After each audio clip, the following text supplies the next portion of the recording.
ಯೋ guys, ಎಲ್ಲರೂ ಹೇಗಿದ್ದೀರಾ? ಎಲ್ಲರೂ ಖಂಡಿತ ಚೆನ್ನಾಗಿರ್ತೀರಾ ಅಂತ ನಾನು ನಂಬ್ತೀನಿ. ಇವತ್ತು ಈ ಮೂವಿಯನ್ನು ನೋಡಿ ನಿಮಗೆ ಆಗುತ್ತೆ ನೋಡಿ ಗೂಸ್ ಬಂಪ್ಸ್. ಮೂವಿ ಸ್ಟಾರ್ಟ್ ಆದಾಗ್ಲಿಂದ ಸಿಕ್ಕಾಪಟ್ಟೆ ಟ್ವಿಸ್ಟ್ ಅಂಡ್ ಟರ್ನ್ಸ್. ಸರಿಯಾದ investigation movie. Starting, interval, pre climax, post climax ಅಂತ ನಿಮ್ಮನ್ನ ನಡುಗಿಸುವಂತಹ ಕ್ರೈಮ್ ಇನ್ವೆಸ್ಟಿಗೇಷನ್ ಕಥೆಯನ್ನೇ ಇವತ್ತು ನಿಮಗಾಗಿ ತಂದಿದ್ದೀನಿ. ಈ ಮೂವಿಯನ್ನು ಒಂದು ಪರ್ಸ್ಪೆಕ್ಟಿವ್ ಅಲ್ಲಿ ನೋಡ್ತಾ ಇರ್ತೀರಾ, ಆದ್ರೆ ಕ್ಲೈಮ್ಯಾಕ್ಸ್ ಅಲ್ಲಿ ಎಲ್ಲವನ್ನು ಉಲ್ಟಾ ಮಾಡ್ತಾರೆ ನೋಡಿ. ಕ್ಲೈಮ್ಯಾಕ್ಸ್ ಏನು ಅಂತ ನಿಮ್ಮ ಕೈಯಲ್ಲಿ ಯೂಹೆ ಮಾಡೋಕೇನೆ ಆಗಲ್ಲ. ಅಂತಹದೊಂದು ಸೂಪರ್ ಆದ ತೆಲುಗು ಮೂವಿನೇ ಎವರು. ಸೊ ನೋಡೋಕೆ ಮುಂಚೆ ಸಬ್ಸ್ಕ್ರೈಬ್ ಮಾಡದೇ ಇರೋರು ಸಬ್ಸ್ಕ್ರೈಬ್ ಮಾಡ್ಕೊಳ್ಳಿ, ಮರ್ಯಾದೆ ಬೆಲ್ ಐಕಾನ್ ಪ್ರೆಸ್ ಮಾಡಿ. ನೀವು ಮಾಡುವ ಸಬ್ಸ್ಕ್ರಿಪ್ಷನ್, ಶೇರ್, ಲೈಕ್, ಕಮೆಂಟ್ಸ್ ನಮಗೆ ಮೋಟಿವೇಶನಲ್ ಆಗಿರುತ್ತೆ. ಫಾಲೋ ಮಾಡದೇ ಇರೋರು ಫಾಲೋ ಮಾಡ್ಕೊಳ್ಳಿ. ಸರಿ, ಓಕೆ, ಇವಾಗ ಕತೆ ಒಳಗಡೆ ಹೋಗೋಣ.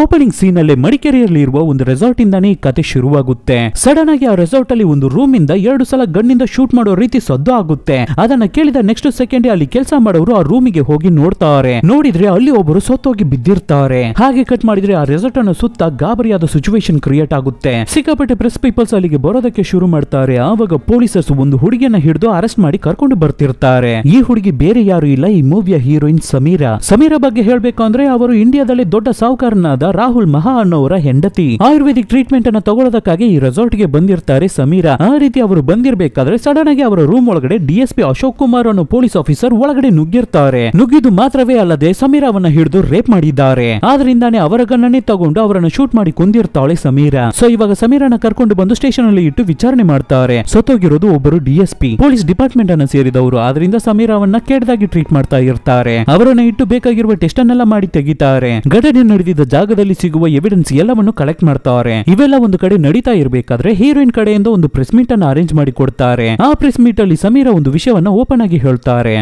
ನಾನು ಒಬ್ಬೊಂಟಿಯಾಗಿ ಆ ರೂಮ್ ಅಲ್ಲಿ ಇರ್ತಾ ಇರ್ಬೇಕಾದ್ರೇನೆ ಡಿಎಸ್ಪಿ ಅಶೋಕ್ ಕುಮಾರ್ ನನ್ನ ಕಂಟ್ರೋಲ್ ಅನ್ನು ದಾಟಿ ನನ್ನ ರೂಮ್ ಒಳಗಡೆ ಬಂದು ನನ್ನನ್ನು ರೇಪ್ ಮಾಡಿಬಿಟ್ರು. ಆದ್ರಿಂದಾನೇ ನಾನು ಅವರನ್ನ ಶೂಟ್ ಮಾಡಿ ಕೊಂದೆ. ಆಕ್ಚುಲಿ ನಿಜ ಹೇಳ್ಬೇಕಂದ್ರೆ ಈ ಕೇಸ್ ಅಲ್ಲಿ ನಾನೇನೆ ವಿಕ್ಟಿಮ್, ಆದ್ರೆ ಪೊಲೀಸ್ ಸೈಡ್ ಅಲ್ಲಿ ಅಶೋಕ್ ಕುಮಾರೇ ವಿಕ್ಟಮ್ ಅಂತ ಪ್ರೊಜೆಕ್ಟ್ ಮಾಡ್ತಾ ಇದ್ದಾರೆ. ಕಷ್ಟಕ್ಕೆ ಒಳಗಾಗಿರೋದು ನಾನು, ಆದ್ರೆ ನನ್ನನ್ನ ಏನೋ ಮರ್ಡರರ್ ರೀತಿ ಟ್ರೀಟ್ ಮಾಡ್ತಾ ಇದ್ದಾರೆ. ಇದರಲ್ಲಿ ಸರಿ ಯಾವುದು ತಪ್ಪು ಯಾವುದು ಅನ್ನೋದನ್ನ ಇನ್ ಮುಂದೆ ನೀವೇನೆ ಹೇಳ್ಬೇಕು. ನಿಜವಾಗ್ಲೂ ಏನು ನಡೆದಿದೆ ಅನ್ನೋದನ್ನ ನೀವೇನೆ ಈ ಪ್ರಪಂಚಕ್ಕೆ ಹೇಳ್ಬೇಕು ಅಂತ ತುಂಬಾನೇ ಎಮೋಷನಲ್ ಆಗಿ ಮಾತಾಡ್ತಾ ಇರ್ತಾರೆ ಸಮೀರಾ. ಸೊ ಇವರ ಸ್ಪೀಚ್ ಭಯಂಕರವಾಗಿ ವೈರಲ್ ಆಗುತ್ತೆ. ಆದ್ರಿಂದ ಪೊಲೀಸ್ ಡಿಪಾರ್ಟ್ಮೆಂಟ್ ಮೇಲೆ ಕೆಟ್ಟ ಹೆಸರು ಉಂಟಾಗುತ್ತೆ. ಅದು ಮಾತ್ರ ಇಲ್ಲ, ಪೊಲೀಸ್ ಡಿಪಾರ್ಟ್ಮೆಂಟ್ ಮೇಲೆ ತುಂಬಾನೇ ಪ್ರೆಷರ್ ಉಂಟಾಗುತ್ತೆ. ಇಂತಹ ಟೈಮ್ ಅಲ್ಲಿ ಈ ಮೂವಿಯ ಹೀರೋವಾದ ಎಸ್ಐ ವಿಕ್ರಮ್ ಅನ್ನ ನಮಗೆ ತೋರಿಸ್ತಾರೆ. ಅವರ ಕೈಗೇನೆ ಈ ಕೇಸ್ ಹೋಗಿರುತ್ತೆ. ಅವರು ಕ್ರೈಮ್ ಸೀನ್ ಗೆ ಎವಿಡೆನ್ಸ್ ಅನ್ನ ಕಲೆಕ್ಟ್ ಮಾಡೋದಕ್ಕೆ ಬಂದಿರ್ತಾರೆ. ಬಂದಿದ್ದ ಜಾಗದಲ್ಲಿ ಮಿರರ್ ಅಲ್ಲಿ ಕ್ರ್ಯಾಕ್ ಇರೋದನ್ನ ನೋಡ್ತಾರೆ. ಆ ಜಾಗದಲ್ಲಿ ಕೆಲವೊಂದು ಫೈಟ್ ಸೀನ್ ಆಗಿರೋದಕ್ಕಾದ ಎವಿಡೆನ್ಸ್ ಅನ್ನು ನೋಡ್ತಾರೆ. ಸೊ ಈ ಜಾಗದಲ್ಲಿ ಏನು ನಡೆದಿರಬಹುದು ಅಂತ ನಮ್ಮ ಹೀರೋ ಯೋಚನೆ ಮಾಡ್ತಾನೆ ಇರಬೇಕಾದ್ರೆ ಆವಾಗ ಅವರಿಗೆ ಒಂದು ಫೋನ್ ಕಾಲ್ ಬರುತ್ತೆ. ಹಾಗೆ ಕಟ್ ಮಾಡಿದ್ರೆ ಇಲ್ಲಿ ನಮ್ಮ ಸಮೀರಾವನ್ನೇ ತೋರಿಸ್ತಾರೆ. ಇನ್ನವೇ ಅವರಿಗೆ ಆ ಇನ್ಸಿಡೆಂಟ್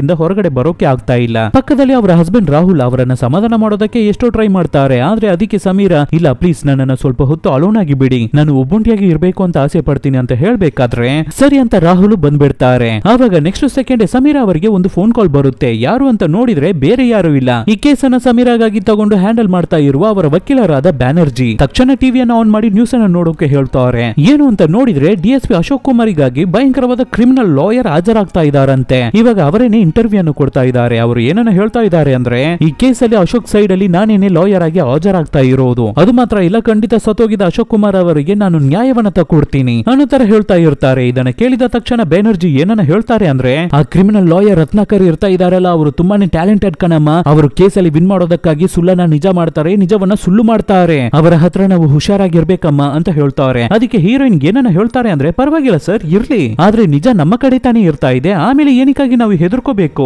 ಅಂತ ಹೇಳ್ಬೇಕಾದ್ರೆ ಅದಕ್ಕೆ ಬ್ಯಾನರ್ಜಿ, ಸ್ವಲ್ಪ ಹೊತ್ತು ಮುಂಚೆ ತಾನೇ ಕಣಮ್ಮ ನಾನು ಹೇಳ್ದೆ ನಿಜವನ್ನ ಸುಳ್ಳು ಮಾಡ್ಬಿಡ್ತಾರೆ, ಸುಳ್ಳನ್ನ ನಿಜ ಮಾಡ್ಬಿಡ್ತಾರೆ ಆ ರತ್ನಾಕರ್ ಅಂತ. ನಮ್ಮ ಹತ್ರ ಇರುವ ಪ್ರೂಫ್ ಅನ್ನ ಏನುವೆ ಕೆಲಸಕ್ಕೆ ಆಗದೆ ಇರೋ ರೀತಿ ಮಾಡ್ಬಿಡ್ತಾನಮ್ಮ ಆ ರತ್ನಾಕರ್. ಆದ್ರಿಂದ ಅದಕ್ಕೂ ಮುಂಚೆ ನಾವು ರೆಡಿ ಆಗ್ಬಿಡ್ಬೇಕು. ಈ ಕೇಸ್ ಇವಾಗ ಎಸ್ಐ ವಿಕ್ರಮ್ ಹತ್ರನೇ ಹೋಗಿದೆ. ಅವರು ನಮ್ಮ ಕಡೆಯವರೇ, ಅವರು ನಮ್ಮ ಜೊತೆಗೇನೆ ಇದ್ದು ಹೆಲ್ಪ್ ಮಾಡ್ತೀನಿ ಅಂತ ಹೇಳಿದ್ದಾರೆ. ಆದ್ರಿಂದ ಅವರಿಗೆ 25 ಲಕ್ಷವನ್ನ ಕೊಟ್ಟಿದ್ದೀನಿ. ಇನ್ನ ಸ್ವಲ್ಪ ಹೊತ್ತಲ್ಲಿ ಅವರು ನೀನಿರುವ ಜಾಗಕ್ಕೆ ಬರ್ತಾರೆ. ಅವರು ಕೇಳುವ ಕ್ವಶನ್ಸ್ ಗೆಲ್ಲ ಅವರಿಗೆ ಕೋಆಪರೇಟ್ ಮಾಡಿ ಅನ್ನೋ ತರ ಹೇಳಿ ಆ ಬ್ಯಾನರ್ಜಿ ಫೋನ್ ಅನ್ನ ಕಟ್ ಮಾಡ್ಬೇಕಾದ್ರೆ ಸ್ವಲ್ಪ ಹೊತ್ತಲ್ಲೇ ಅದೇ ತರ ಈ ಕಡೆ ಸಮೀರಾ ಅವರ ಮನೆಗೆ ನಮ್ಮ ಹೀರೋ ಎಸ್ಐ ವಿಕ್ರಮ್ ಬರ್ತಾರೆ. ಒಳಗಡೆ ಬಂದಿದ್ದ ನೆಕ್ಸ್ಟ್ ಸೆಕೆಂಡ್ ಸ್ಮೋಕ್ ಮಾಡೋಣ ಅಂತ ಸಿಗರೇಟ್ ಅನ್ನ ತಗೋಬೇಕಾದ್ರೆ ಅದನ್ನ ನೋಡಿದ ಸಮೀರಾ, ಇಲ್ಲಿ ನೀವು ಸ್ಮೋಕ್ ಮಾಡೋಕೆ ಆಗಲ್ಲ, ಇಲ್ಲಿ ಸ್ಮೋಕ್ ಡಿಟೆಕ್ಟರ್ ಇರ್ತಾ ಇದೆ, ಅದನ್ನು ದಾಟಿ ನೀವು ಸ್ಮೋಕ್ ಮಾಡಿದ್ರೆ ಬಿಲ್ಡಿಂಗ್ ಅಲ್ಲಿ ಸೆಟ್ ಮಾಡಿರುವ ಅಲಾರಮ್ಸ್ ಎಲ್ಲವೇ ರಿಂಗ್ ಆಗೋದಕ್ಕೆ ಶುರು ಆಗುತ್ತೆ ಅಂತ ಹೇಳ್ತಾನೆ ಇರ್ಬೇಕಾದ್ರೆ ಎಸ್ಐ ವಿಕ್ರಮ್ ಏನನ್ನ ಮಾಡ್ತಾರೆ ಅಂದ್ರೆ ಹಾಗೆ ಮೇಲತ್ತಿ ಆ ಸ್ಮೋಕ್ ಡಿಟೆಕ್ಟರ್ ಇಂದ ಬ್ಯಾಟರಿಯನ್ನ ತೆಗೆದ್ಬಿಟ್ಟು ಇವಾಗ ಸ್ಮೋಕ್ ಮಾಡಬಹುದಲ್ವಾ ಅಂತ ಹೇಳ್ಬಿಟ್ಟು ಸಿಗರೇಟ್ ಸೇದೋಣ ಅಂತ ಹೋಗ್ಬೇಕಾದ್ರೆ ನಾನೇ ಮುಖೇಶ್ ಅನ್ನೋ ಅಡ್ವರ್ಟೈಸ್ ಪ್ಲೇ ಆಗುತ್ತೆ. ಅದನ್ನ ನೋಡಿದ ತಕ್ಷಣ ದಮ್ಮೋಡಿಯ ಮೂಡೆ ಹೋಯ್ತು ಅಂತ ಹೇಳ್ಬಿಟ್ಟು ಸಮೀರಾ ಜೊತೆ ಕೂತು ಮಾತಾಡೋದಕ್ಕೆ ಶುರು ಮಾಡ್ತಾರೆ.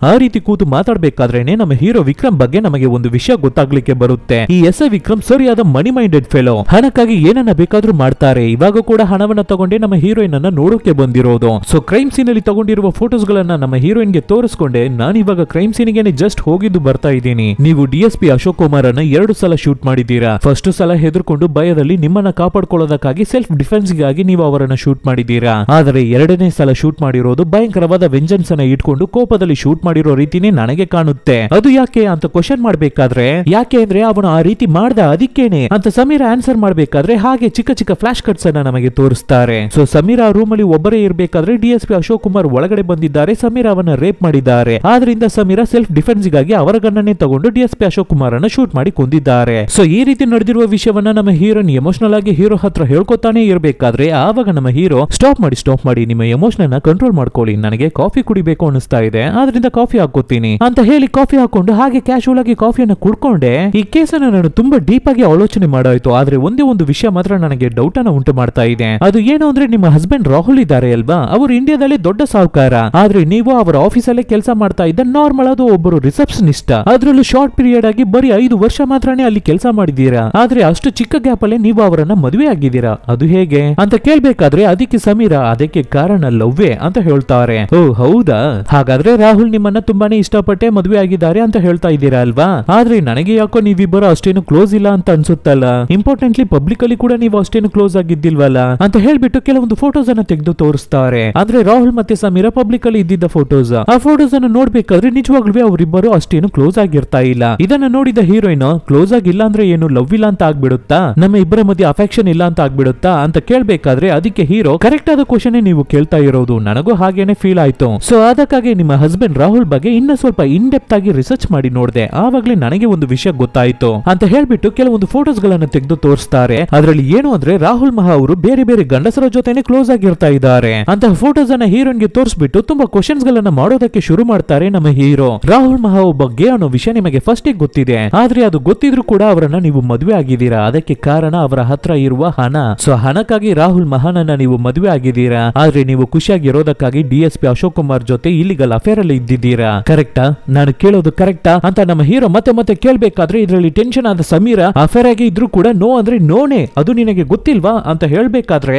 ತಪ್ಪಂತ ಟೇಬಲ್ ಗೆ ಬಡಿದು ಈ ರೀತಿ ಮಾತ್ರ ಕೋರ್ಟ್ ಅಲ್ಲಿ ನೀವು ಬಾಯನ್ನ ಬಿಟ್ಬಿಟ್ರೆ ಅಷ್ಟೇ ಕತೆ ಎಲ್ಲ ಮುಗ್ದೋಗುತ್ತೆ. ಅಷ್ಟೇ ರತ್ನಾಕರ್ ನಿಮಗೆ ಸರಿಯಾಗಿ ಮಡಗ್ಬಿಡ್ತಾರೆ. ಸೊ ಅದಕ್ಕೆ ನಾನು ಹೇಳ್ತೀನಿ, ನಿಮಗೆ ಹೆಲ್ಪ್ ಮಾಡೋದಕ್ಕಾಗಿ ನಾನು ಇಲ್ಲಿಗೆ ಬಂದಿದ್ದೀನಿ. ಕರೆಕ್ಟ್ ಆಗಿ ನಿಜವಾಗ್ಲೂ ಆ ಜಾಗದಲ್ಲಿ ಏನು ನಡೀತೋ ಅನ್ನೋದನ್ನ ನನಗೆ ಹೇಳಿ, ಆವಾಗ್ಲೇ ನಿಮ್ಮನ್ನ ಕಾಪಾಡೋಕೆ ಆಗುತ್ತೆ ಅಂತ ನಮ್ಮ ಹೀರೋ ಕೇಳ್ಬೇಕಾದ್ರೆ ಈ ಜಾಗದಲ್ಲೇ ನಮ್ಮ ಹೀರೋಯಿನ್ ಸಮೀರಾ ನಿಜವನ್ನ ಹೇಳೋದಕ್ಕೆ ಶುರು ಮಾಡ್ತಾರೆ. ಸೊ ನಮ್ಮ ಹೀರೋ ವಿಕ್ರಮ್ ಕಂಡಿಡಿದಿರುವ ವಿಷಯ ಸರಿನೇ. ಇವಾಗ ಸಮೀರಾ ಅವರ ಫ್ಲಾಶ್ ಬ್ಯಾಕ್ ಅನ್ನು ಹೇಳೋದಕ್ಕೆ ಶುರು ಮಾಡ್ತಾರೆ. ನಮ್ಮ ಸಮೀರಾ ಒಂದು ನಾರ್ಮಲ್ ಆದ ಫ್ಯಾಮಿಲಿಯಲ್ಲಿ ಹುಟ್ಟು ಬೆಳೆದಿದ್ದ ಹುಡುಗಿನೇ. ಅವಳು ಬೆಳೀತಾ ಇರ್ಬೇಕಾದ್ರೇನೆ ಅವರ ತಂದೆ ಸಡನ್ ಆಗಿ ತೀರೋಗ್ಬಿಟ್ಟಿರ್ತಾರೆ. ಆಮೇಲೆ ಅವರ ಫ್ಯಾಮಿಲಿಯಲ್ಲಿ ತುಂಬಾನೇ ಕಷ್ಟ. ಅದು ಸಾಕಾಗದೆ ಅವರ ತಾಯಿಗೆ ಬೇರೆ ಹುಷಾರ್ ತಪ್ಪಿರುತ್ತೆ. ಇಂತಹ ಸಮಯದಲ್ಲಿ ರಾಹುಲ್ ಅವರ ಕಂಪನಿಯಲ್ಲಿ ನಮ್ಮ ಹೀರೋಯಿನ್ ಗೆ ಕೆಲಸ ಸಿಕ್ಕಿರುತ್ತೆ. ಸ್ಟಾರ್ಟಿಂಗ್ ಅಲ್ಲಿ ನಮ್ಮ ಸಮೀರಾ ಮತ್ತೆ ರಾಹುಲ್ ಇಬ್ಬರು ಫ್ರೆಂಡ್ಸ್ ಆಗಿ ಇದ್ದಿರ್ತಾರೆ. ಆದ್ರೆ ನಮ್ಮ ಸಮೀರಾಗೆ ಮಾತ್ರ ಸ್ವಲ್ಪ ಕ್ರಶ್ ಇದ್ದಿರುತ್ತೆ ರಾಹುಲ್ ಮೇಲೆ. ರಾಹುಲ್ ಅನ್ನ ಇಷ್ಟ ಆಗಿರುತ್ತೆ. ಅಂತಹ ಸಮಯದಲ್ಲಿ ರಾಹುಲ್ ನಮ್ಮ ಸಮೀರಾವನ್ನ ಕರ್ಕೊಂಡು ಡಿನ್ನರ್ ಗೆ ಹೋಗಿರ್ತಾರೆ. ಆ ಡಿನ್ನರ್ ಅಲ್ಲಿ ನಾವಿಬ್ಬರು ಮದುವೆ ಆಗ್ಬಿಡೋಣ, ಆ ರೀತಿ ಮದುವೆ ಆದ್ರೆ ಒಂದೇ ದಿನದಲ್ಲಿ ನಿನ್ನ ಸ್ಟೇಟಸ್ ನಿನ್ನ ರೇಂಜ್ ಎಲ್ಲವೇ ಹೆಚ್ಚಾಗ್ಬಿಡುತ್ತೆ,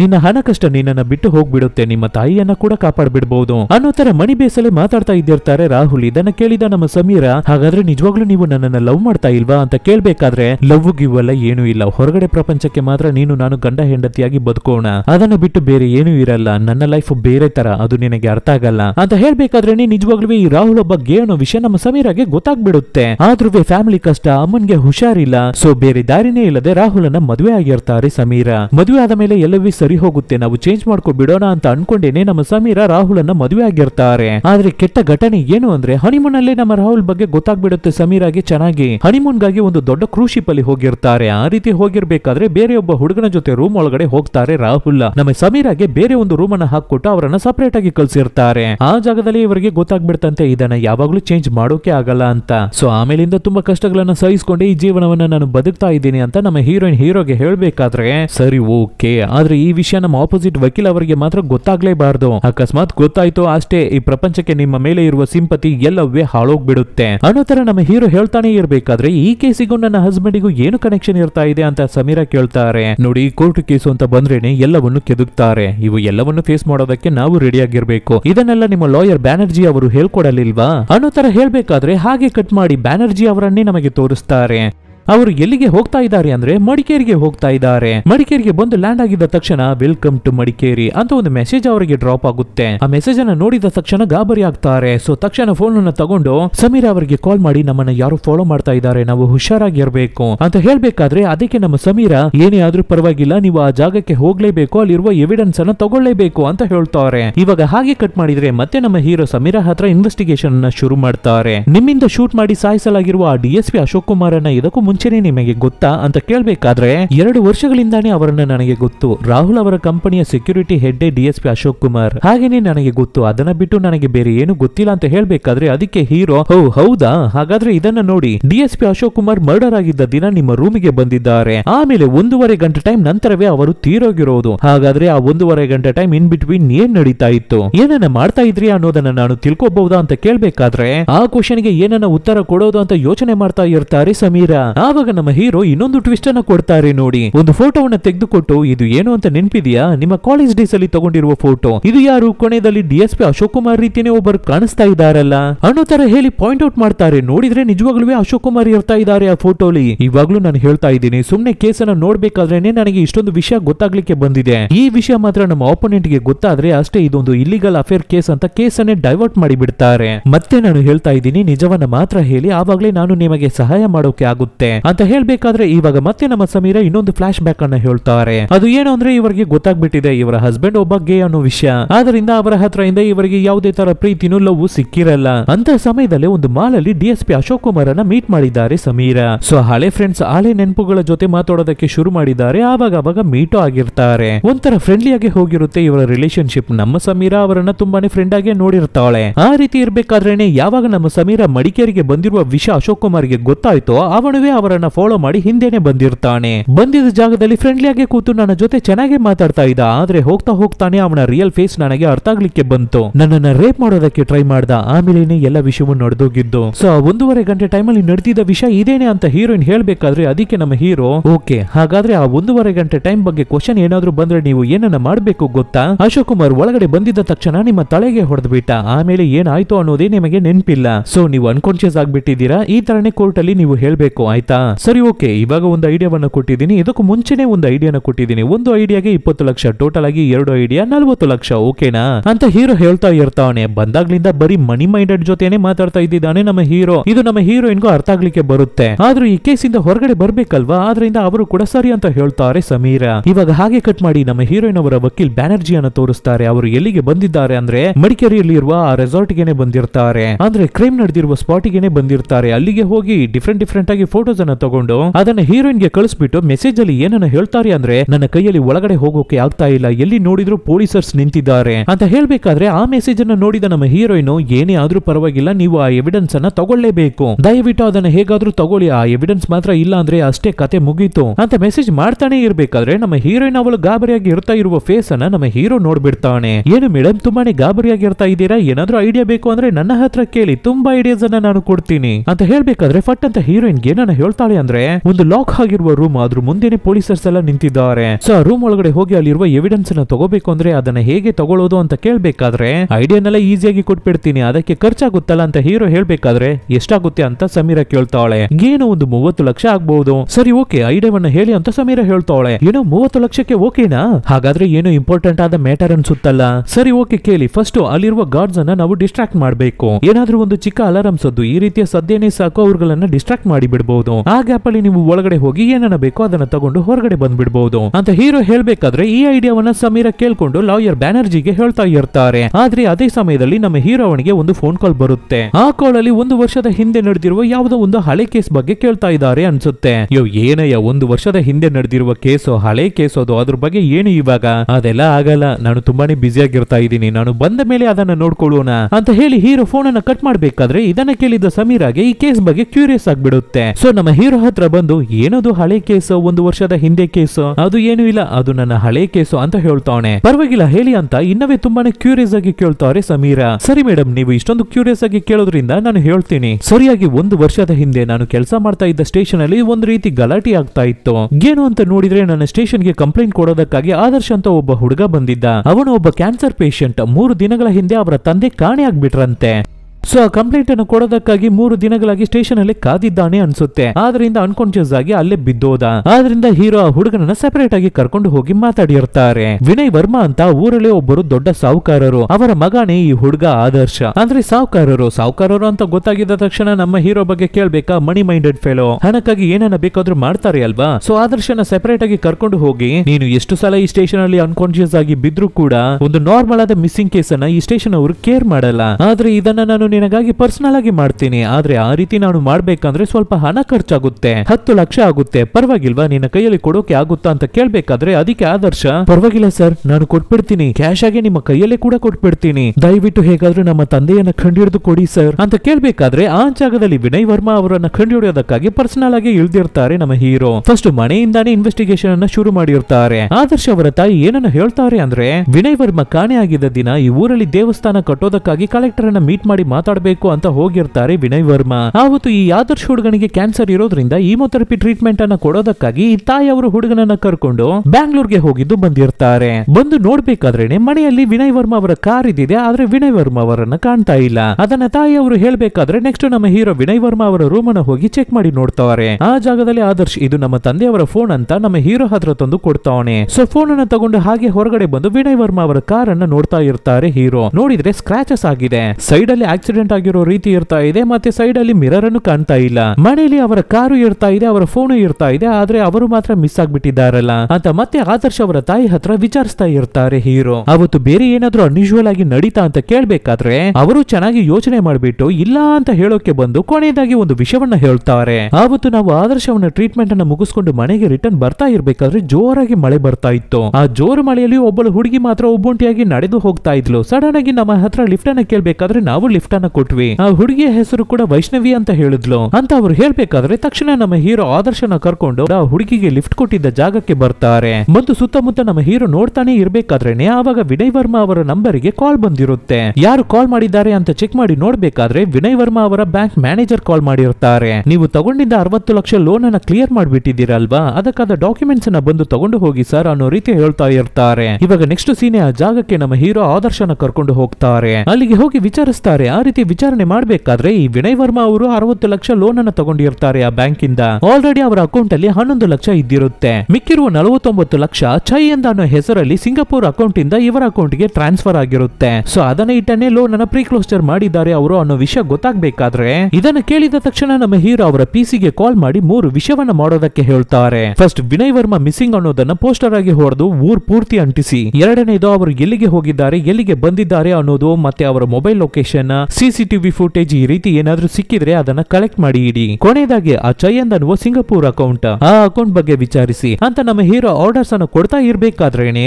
ಕಾಣೆಯಾಗಿದ್ದ ವಿನಯ್ ವರ್ಮಾ ಅವರ ಫೋನ್ ಇಂದ ಒಂದು ಸೂಪರ್ ಆದ ಕ್ಲೂ ಸಿಗುತ್ತೆ. ಅದು ಏನು ಅಂದ್ರೆ ಅವರ ಫೋನ್ ಅಲ್ಲಿ ಕೊನೆಯದಾಗಿ ತಗೊಳ್ಳಾಗಿರುವ ಒಂದು ಫೋಟೋ, ಅದನ್ನ ಶೇಕಿಯಾಗಿ ತಗೊಂಡಿರ್ತಾರೆ. ಆ ಫೋಟೋವನ್ನ ನೋಡ್ಬೇಕಾದ್ರೇನೆ ಗೊತ್ತಾಗ್ತಾ ಇದೆ ಆ ಜಾಗ ನಮ್ಮ ಹೀರೋಗೆ ಗೊತ್ತಿರುತ್ತೆ. ಯಾಕೆ ಅಂದ್ರೆ ಆ ಊರಲ್ಲಿರುವ 19/20 ಅನ್ನೋ ಹೇರ್ ಪಿನ್ ಬೆಂಡಿನ ಬೋರ್ಡಿನ ಫೋಟೋನೇ ಅದು. ಸೊ ತಕ್ಷಣ ಆದರ್ಶನ ಕರ್ಕೊಂಡು ಆ ಹೇರ್ ಪಿನ್ ಬೆಂಡಿಗೆ ಹೋಗಿ ಚೆಕ್ ಮಾಡ್ತಾರೆ. ಆ ರೀತಿ ಚೆಕ್ ಮಾಡ್ಬೇಕಾದ್ರೆ ಅಲ್ಲಿ ಬಿದ್ದಿರುವ ಬ್ಲಾಕ್ ಕಲರ್ ಸೈಡ್ ಮಿರರ್ ಅನ್ನ ಕಂಡು ಹಿಡಿತಾರೆ ಹೀರೋ. ಆದ್ರೆ ಇದು ವಿನಯ್ ವರ್ಮಾ ಅವರ ಗಾಡಿದಿಲ್ಲ, ಯಾಕೆಂದ್ರೆ ಅವರ ಗಾಡಿ ವೈಟ್ ಕಲರ್, ಆದ್ರೆ ಇಲ್ಲಿ ಬಿದ್ದಿರೋದು ಬ್ಲಾಕ್ ಕಲರ್ ಸೈಡ್ ಮಿರರ್. ಆದ್ರೆ ಈ ಜಾಗದಲ್ಲಿ ಖಂಡಿತ ಒಂದು ಆಕ್ಸಿಡೆಂಟ್ ಆಗಿದೆ ಅನ್ನೋ ವಿಷಯವನ್ನ ಹೀರೋ ಕಂಡು ಹಿಡಿತಾನೆ. ಇದ್ರ ಜೊತೆಗೆ ನಮ್ಮ ಹೀರೋ ಸ್ಟೇಷನ್ ಗೆ ಬಂದ್ರೆ ಅಲ್ಲಿ ಕಾನ್ಸ್ಟೇಬಲ್ ಒಂದು ವಿಷಯವನ್ನ ಕಂಡು ಹಿಡಿದು ಮಡಗಿರ್ತಾರೆ. ಅದು ಏನು ಅಂದ್ರೆ ಈ ವಿನಯ್ ವರ್ಮಾ ಅವರ ಬ್ಯಾಂಕ್ ಅಕೌಂಟ್ ಗೆ 49 ಲಕ್ಷ ಟ್ರಾನ್ಸ್ಫರ್ ಆಗಿದ ತಕ್ಷಣ ಕಂಟಿನ್ಯೂಸ್ ಆಗಿ ಅವರಿಗೆ ಒಂದು ನಂಬರ್ ಇಂದ 3 ಸಲ ಕಾಲ್ ಬಂದಿದೆ, ಈ ರೀತಿ ಟ್ರಾನ್ಸಾಕ್ಷನ್ ಸಕ್ಸಸ್ಫುಲ್ ಆಗಿ ಆಗಿದೆ ಅಂತ. ಆ ನಂಬರ್ ಹೈದರಾಬಾದ್ ಹೈದರಾಬಾದ್ ಅಲ್ಲಿರುವ ಒಂದು ಪೊಲೀಸ್ ಸ್ಟೇಷನ್ ಇನ ನಂಬರ್ ಅಂತ ಹೇಳ್ಬೇಕಾದ್ರೆ, ಹೀಗಾಗಿ ನಮ್ಮ ಹೀರೋಗೆ ಈ ಕೇಸಲ್ಲಿ ತುಂಬಾ ಕ್ಲೂಸ್ ಗಳು ಸಿಗ್ಬೇಕಾದ್ರೆ ಇವಾಗ ನೆಕ್ಸ್ಟ್ ಸೀನೆ ಆದರ್ಶ್ ಅವರ ಮನೆಗೆ ಹೋಗಿ ಅವರ ತಾಯಿ ಹತ್ರ ಈ ರೀತಿ ಟ್ರಾನ್ಸಾಕ್ಷನ್ ಆಗಿದ ತಕ್ಷಣ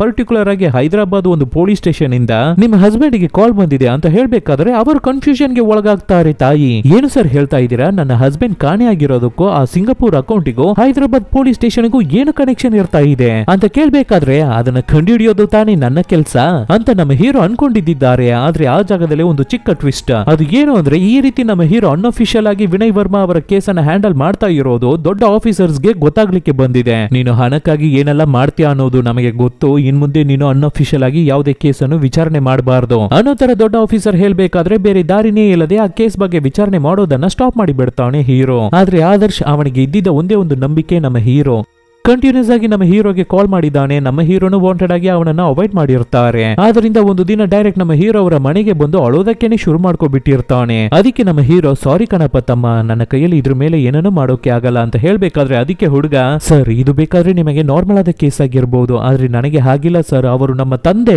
ಕಾಣೆ ಆಗಿರೋದು ನಮ್ಮ ತಂದೆ. ಪರವಾಗಿಲ್ಲ ಇರ್ಲಿ ಸರ್, ತಗೊಳ್ಳಿ, ನಾವು ಮಾತಾಡಿರೋ ಹಾಗೆ ನಾನು ನಿಮಗೆ ಕೊಡ್ಬೇಕಾಗಿರುವ 10 ಲಕ್ಷ ಹಣ ಅಂತ ಹೇಳಿ ಹಣವನ್ನ ಸೆಟಲ್ ಮಾಡಿ ಹೋಗ್ಬೇಕಾದ್ರೆ, ಈ ಜಾಗದಲ್ಲಿ ನಮ್ಮ ಹೀರೋಗೆ ಬೇಜಾರಾಗುತ್ತೆ. ಕಟ್ ಮಾಡಿದ್ರೆ ನೆಕ್ಸ್ಟ್ ದಿನಾನೇ ಸ್ಟೇಷನ್ ಗೆ ಹೋಗ್ತಾರೆ. ಕಾನ್ಸ್ಟೇಬಲ್ ಅನ್ನ ಕರೆದು ಮೈಸೂರು ಟು ಮಡಿಕೇರಿ ಆ ರೂಟ್ ಅಲ್ಲಿ ಇರ್ತಾ ಇರುವ ಟೋಲ್ ಗೇಟ್ಸ್, ಅದರಲ್ಲಿ ಇರುವ ಸಿಸಿಟಿವಿ ಫುಟೇಜಸ್ ಎಲ್ಲವನ್ನು ನಾನು ನೋಡ್ಬೇಕು ಅಂತ ನಮ್ಮ ಹೀರೋ ಕೇಳ್ಬೇಕಾದ್ರೆ, ಇದನ್ನ ಕೇಳಿದ ಕಾನ್ಸ್ಟೇಬಲ್, ಏನಕ್ಕಾಗಿ ಸರ್ ಪರ್ಟಿಕ್ಯುಲರ್ ಆಗಿ ಆ ರೂಟಿನ ಸಿಸಿಟಿವಿ ಫುಟೇಜ್ ಅನ್ನ ಕೇಳ್ತಾ ಇದ್ದೀರಾ ಅಂತ ಕೇಳ್ಬೇಕಾದ್ರೆ, ಅದಕ್ಕೆ ಪಕ್ಕವಾದ ಆನ್ಸರ್ ಅನ್ನ ಹೇಳ್ತಾರೆ ನಮ್ಮ ಹೀರೋ. ಅದು ಏನು ಅಂದ್ರೆ, ವಿನಯ್ ವರ್ಮಾ ಅವರು ಮಿಸ್ ಆಗ್ಬೇಕಾದ್ರೆ ಅವರ ಫೋನ್ ಅಲ್ಲಿ ಒಂದು ಏರ್ಪಿನ್ ಬೆಂಡಿನ ಫೋಟೋ ಇರ್ತಾ ಇತ್ತಲ್ವಾ, ಆ ಜಾಗಕ್ಕೆ ಹೋಗಿದಾಗ ಕೂಡ ಒಂದು ಬ್ಲಾಕ್ ಮಿರರ್ ಅನ್ನ ಕಂಡಿಡಿದ್ರಲ್ಲ. ಸೊ ಆ ಜಾಗದಲ್ಲಿ ಒಂದು ಆಕ್ಸಿಡೆಂಟ್ ಆಗಿದೆ, ಆದ್ರಿಂದ ವಿನಯ್ ವರ್ಮಾ ಅವರ ಕಾರ್ ಕೂಡ ಸ್ಕ್ರಾಚಸ್ ಆಗಿರೋದು. ಆದ್ರೆ ಅವರ ಕಾರು ವೈಟ್, ಆದ್ರೆ ಇಲ್ಲಿ ಸಿಕ್ಕಿರೋದು black colour side mirror. So ಖಂಡಿತ ಅವರು ಮಿಸ್ ಆಗಿದ್ದ ದಿನ ಈ ಜಾಗದಲ್ಲಿ ಒಂದು ಆಕ್ಸಿಡೆಂಟ್ ಆಗಿದೆ. ಒಂದು black colour car side mirror ಇಲ್ಲದೆ ಈ ಟೋಲ್ ಗೇಟ್ ಅಲ್ಲಿ ಎಲ್ಲಾದ್ರೂ ಕಾಣಿಸ್ಕೊಳ್ಳೋದಕ್ಕೆ ಚಾನ್ಸಸ್ ಇದೆ ಅಂತ ಒಂದು ಪಾಯಿಂಟ್ ಅನ್ನ ಹೇಳ್ಬೇಕಾದ್ರೆ, ಅದರ ಪ್ರಕಾರವೇ ಸಿಸಿಟಿವಿ ಫುಟೇಜ್ ಅನ್ನ ಚೆಕ್ ಮಾಡಿ ನೋಡ್ಬೇಕಾದ್ರೆ, ಎಸ್, ನಮ್ಮ ಹೀರೋ ಗೆಸ್ ಮಾಡಿದ ಹಾಗೇನೆ ಒಂದು ಕಾರ್ ಅನ್ನು ಕಂಡುಹಿಡಿತಾರೆ. ಅದು ಮಾತ್ರ ಇಲ್ಲ, ಕಾರ್ ಒಂದು ರೆಂಟಲ್ ಕಾರ್, ಮತ್ತೆ ಅದು ತೆಲಂಗಾಣ ಸ್ಟೇಟ್ ಅನ್ನು ಸೇರಿದ ಕಾರ್. ಸೊ ಆ ರೆಂಟಲ್ ಕಾರ್ ಕಂಪನಿಗೆ ಕಾಲ್ ಮಾಡಿ ನೋಡ್ಬೇಕಾದ್ರೆ ಅದು ಒಂದು ಹೈದರಾಬಾದ್ ಅಲ್ಲಿ ಇರುವ ಕಂಪನಿ ಅಂತ ಗೊತ್ತಾಗುತ್ತೆ. ಆದ್ರಿಂದ ನೆಕ್ಸ್ಟ್ ದಿನಾನೇ ನಮ್ಮ ಹೀರೋ ಆ ಹೈದರಾಬಾದ್ ರೆಂಟಲ್ ಕಂಪನಿಗೆ ಹೋಗ್ತಾರೆ. ಆ ಪರ್ಟಿಕ್ಯುಲರ್ ದಿನ ಈ ಕಾರನ್ನ ಯಾರು ರೆಂಟಲ್ ಗೆ ತಗೊಂಡಿರ್ತಾರೆ ಅಂತ ಚೆಕ್ ಮಾಡಿ ಲಿಸ್ಟ್ ಅನ್ನು ನೋಡ್ಬೇಕಾದ್ರೆ, ವೈಷ್ಣವಿ ಅನ್ನೋ ಹೆಸರಲ್ಲಿ ಇರ್ತಾ ಇದೆ. ಇದನ್ನ ಓದಿ ನೋಡಿದ ತಕ್ಷಣವೇ ನಮ್ಮ ಹೀರೋಗೆ ಒಂದು ವಿಷಯ ಫ್ಲಾಶ್ ಆಗುತ್ತೆ. ಆದರ್ಶ್ ಅವರ ತಾಯಿ ಹೇಳಿರ್ತಾರೆ, ಅವತ್ತು ರಾತ್ರಿ ಒಂದು ಹುಡುಗಿಗೆ ನಾವು ಲಿಫ್ಟ್ ಅನ್ನು ಕೊಟ್ವಿ, ಆ ಹುಡುಗಿಯ ಹೆಸರು ಕೂಡ ವೈಷ್ಣವಿ ಅಂತ ಹೇಳಿರ್ತಾರೆ. ಸೊ ತಕ್ಷಣ ವೈಷ್ಣವಿ ಅಡ್ರೆಸ್ ಅನ್ನು ತಗೊಂಡು ಡೈರೆಕ್ಟ್ ಆಗಿ ನಮ್ಮ ಹೀರೋ ಆ ವೈಷ್ಣವಿ ಅವರ ಮನೆಗೆ ಹೋಗಿ ಆ ಹುಡುಗಿಯನ್ನ ಮೀಟ್ ಮಾಡಿ, ಈ ರೀತಿ ನೀವು ಕಾರನ್ನ ರೆಂಟಲ್ ಗೆ ತಗೊಂಡು ಮಡಿಕೇರಿಗೆ ಹೋಗಿದ್ರ ಅಂತ ಕೇಳ್ಬೇಕಾದ್ರೆ, ಅದಕ್ಕೆ ಆ ಹುಡುಗಿ, ಇಲ್ಲ ನಾನು ಹೋಗಿರ್ಲಿಲ್ಲ, ನನ್ನ ಹಸ್ಬೆಂಡ್ ನನ್ನ ಹೆಸರಲ್ಲಿ ಕಾರನ್ನ ತಗೊಂಡು ಒಂದು ಕೇಸ್ ವಿಷಯವಾಗಿ ಮಡಿಕೇರಿಗೆ ಹೋಗಿದ್ರು ಅಂತ ಹೇಳ್ಬೇಕಾದ್ರೆ, ಅದಕ್ಕೆ ಹೀರೋ, ಏನು ಕೇಸ, ನಿಮ್ಮ ಹಸ್ಬೆಂಡ್ ಯಾರು, ಅವರ ಹೆಸರು ಏನು ಅಂತ ಕೇಳ್ಬೇಕಾದ್ರೆ, ಹೌದು ನನ್ನ ಹಸ್ಬೆಂಡ್ ಒಬ್ಬರು ಪೊಲೀಸ್, ಅವರ ಹೆಸರು DSP ಅಶೋಕ್ ಕುಮಾರ್ ಅಂತ ಹೇಳ್ತಾಳೆ. ಕೇಸು ಹೇಗೆಲ್ಲ ಕನೆಕ್ಟ್ ಆಗ್ತಾ ಇದೆ ನೋಡಿ. ಇದನ್ನ ನೋಡ್ಬೇಕಾದ್ರೆ ನಮಗೇನೆ ಓಕೆ ಮೂವಿ ಚೆನ್ನಾಗಿದೆ ಅಲ್ವಾ ಅಂತ ಫೀಲ್ ಆಗ್ತಾ ಇದೆ ಅಲ್ವಾ. ಆದ್ರೆ ಆ ಸಮಯದಲ್ಲಿ DSP ಅಶೋಕ್ ಕುಮಾರ್ ಯಾರು ಅನ್ನೋ ವಿಷಯ ನಮ್ಮ ಹೀರೋಗೆ ಗೊತ್ತಿಲ್ಲ. ಯಾಕೆ ಅಂದ್ರೆ ಇದು ಫ್ಲಾಶ್ ಬ್ಯಾಕ್, 1 ವರ್ಷದ ಹಿಂದೆ ನಡೀತಾ ಇರುವ ಕತೆ, ಆದರ್ಶಿನ ಕತೆ. ಸೊ ಇವಾಗ ಅವರು ಎಲ್ಲಿರ್ತಾರೆ ಅಂತ ಕೇಳ್ಬೇಕಾದ್ರೆ, ಅದಕ್ಕೆ ಆ ಹುಡುಗಿ, ಅವರು ಮಹಾ ಕನ್ಸ್ಟ್ರಕ್ಷನ್ ಇವೆಂಟ್ ಗೆ ಹೋಗಿರ್ತಾರೆ ಅಂತ ಹೇಳ್ತಾಳೆ. ಸೊ ಇನ್ಫಾರ್ಮೇಶನ್ ಸಿಕ್ಕಿದ ತಕ್ಷಣ ಜಾಗಕ್ಕೆ ನಮ್ಮ ಹೀರೋ ತಕ್ಷಣ ಹೊರಡೋಣ ಅನ್ಕೋಬೇಕಾದ್ರೆ, ಆವಾಗ ಇವರ ಹೆಡ್ ಆಫೀಸರ್ ಇವರಿಗೆ ಕಾಲ್ ಮಾಡಿ, ಎಷ್ಟು ಧೈರ್ಯ ಇದ್ರೆ ನಾನು ಹೇಳಿದ ಮೇಲುವೆ ಅನ್ಅಫಿಷಿಯಲ್ ಆಗಿ ಕೇಸನ್ನ ಡೀಲ್ ಮಾಡ್ತಾ ಇರ್ತೀಯ ನೀನು, ನಿನ್ನನ್ನ ಬಿಡು. ಆ ವಿನಯ್ ವರ್ಮಾ ಅವರ ಮಗ ಆದರ್ಶ ಆ ಹೈದರಾಬಾದ್ ಅಲ್ಲೇ ಇರುವ ಭುಜರಂಗ ಸ್ಟೇಷನ್ ಅನ್ನೇ ರೌಂಡ್ ಹಾಕಿ ಸುತ್ತುತ್ತಾ ಇದ್ದಾನಂತೆ. ಅವನು ಮಾತ್ರ ಏನಾದ್ರೂ ಡೌಟ್ ಕೇಸಲ್ಲಿ ಸಿಗಾಕೋಬಿಟ್ರೆ ಅಷ್ಟೇ ಅವನನ್ನ ಎನ್ಕೌಂಟರ್ ಮಾಡಿ ಕತೆ ಮುಗಿಸ್ಬಿಡ್ತಾರೆ ಅಂತ ಹೈಯರ್ ಆಫೀಸರ್ ಟೆನ್ಷನ್ ಆಗಿ ಬೈಬೇಕಾದ್ರೇನೆ ಈ ಜಾಗದಲ್ಲಿ ನಮ್ಮ ಹೀರೋಗೆ ಗೊತ್ತಾಗ್ಲಿಕ್ಕೆ ಬರುತ್ತೆ, ಆದರ್ಶ್ ಕೂಡ ಹೈದರಾಬಾದ್ ಅಲ್ಲಿ ಇರ್ತಾ ಇದ್ದಾನೆ ಅಂತ. ಇದು ಗೊತ್ತಾಗಿದ್ದ ತಕ್ಷಣ ನೆಕ್ಸ್ಟ್ ಸೆಕೆಂಡ್ ನಮ್ಮ ಹೀರೋ ಆ ಈವೆಂಟ್ ಗೆ ಹೊರಡ್ತಾರೆ. ಇವಾಗ ಆ ಈವೆಂಟ್ ಅನ್ನೇ ತೋರಿಸ್ತಾರೆ. ಆ ಜಾಗದಲ್ಲಿ ಆದರ್ಶ್ ಇರ್ತಾ ಇದ್ದಾನೆ. ಅವನು ಅಲ್ಲಿಗೆ ಬಂದು ಈ ರೀತಿ DSP ಅಶೋಕ್ ಕುಮಾರ್ ಅನ್ನ ನೋಡ್ಬೇಕು ಅಂತ ಕೇಳಿ ರಿಕ್ವೆಸ್ಟ್ ಮಾಡ್ಕೋತಾ ಇರ್ತಾನೆ. ಆದ್ರೆ ಅಲ್ಲಿರುವ ಸೆಕ್ಯೂರಿಟೀಸ್ ಅವನನ್ನ ಅಲೋ ಮಾಡ್ತಾನೆ ಇಲ್ಲ. ಆವಾಗ DSP ಅಶೋಕ್ ಕುಮಾರ್ ಗೆ ಒಂದು ಕಾಲ್ ಬರುತ್ತೆ, ಈ ರೀತಿ ಮಡಿಕೇರಿಯಿಂದ ಒಬ್ಬ ಆದರ್ಶ ಅನ್ನೋ ಹುಡುಗ ಬಂದಿದ್ದಾನೆ, ನಿಮ್ಮನ್ನ ನೋಡ್ಬೇಕು ಅಂತ ಕೇಳ್ತಾ ಇದ್ದಾನೆ ಅಂತ ಹೇಳ್ಬೇಕಾದ್ರೆ, ಆವಾಗ ಒಂದ್ ರೀತಿ ಮುಖವನ್ನ ಇಟ್ಕೋಬಿಟ್ಟು ಅವನನ್ನ ಒಳಗಡೆ ಕಳಿಸಿ ಜೊತೆಗೇನೆ ಲೋಡ್ ಮಾಡಿರುವ ಗನ್ನನ್ನು ತಗೊಂಡು ಬನ್ನಿ ಅಂತ ಹೇಳ್ಬೇಕಾದ್ರೆ, ಅದೇ ತರ ಸ್ವಲ್ಪ ಹೊತ್ತಲ್ಲಿ ಆ ಜಾಗಕ್ಕೆ ಆದರ್ಶ್ ಬರ್ತಾನೆ. ಬಂದವನು ಅವನು ಹೇಗೆ ಈ ಜಾಗವರೆಗೂ ಚೇಸ್ ಮಾಡಿ ಬಂದಿದ್ದ ಅನ್ನೋ ವಿಷಯವನ್ನ ಹೇಳ್ತಾನೆ. ನಮ್ಮ ಹೀರೋ ಇನ್ವೆಸ್ಟಿಗೇಷನ್ ಮಾಡಿ ಬಿಟ್ಟಾದ ಮೇಲೆ ಇವನು ಅಲ್ಲಿಂದ ಕಂಟಿನ್ಯೂ ಮಾಡಿದ್ದಾನೆ. ಆ ಸಿಂಗಾಪುರ್ ಅಕೌಂಟ್ ಇಂದ ಇವನ ತಂದೆಗೆ ಹಣ ಬಂದಿದ ಮೇಲೆ ಹೈದರಾಬಾದ್ ಪೊಲೀಸ್ ಸ್ಟೇಷನ್ ಇಂದ 3 ಸಲ ಕಾಲ್ ಬಂದಿದೆ ಅವರ ತಂದೆಯ ನಂಬರಿಗೆ.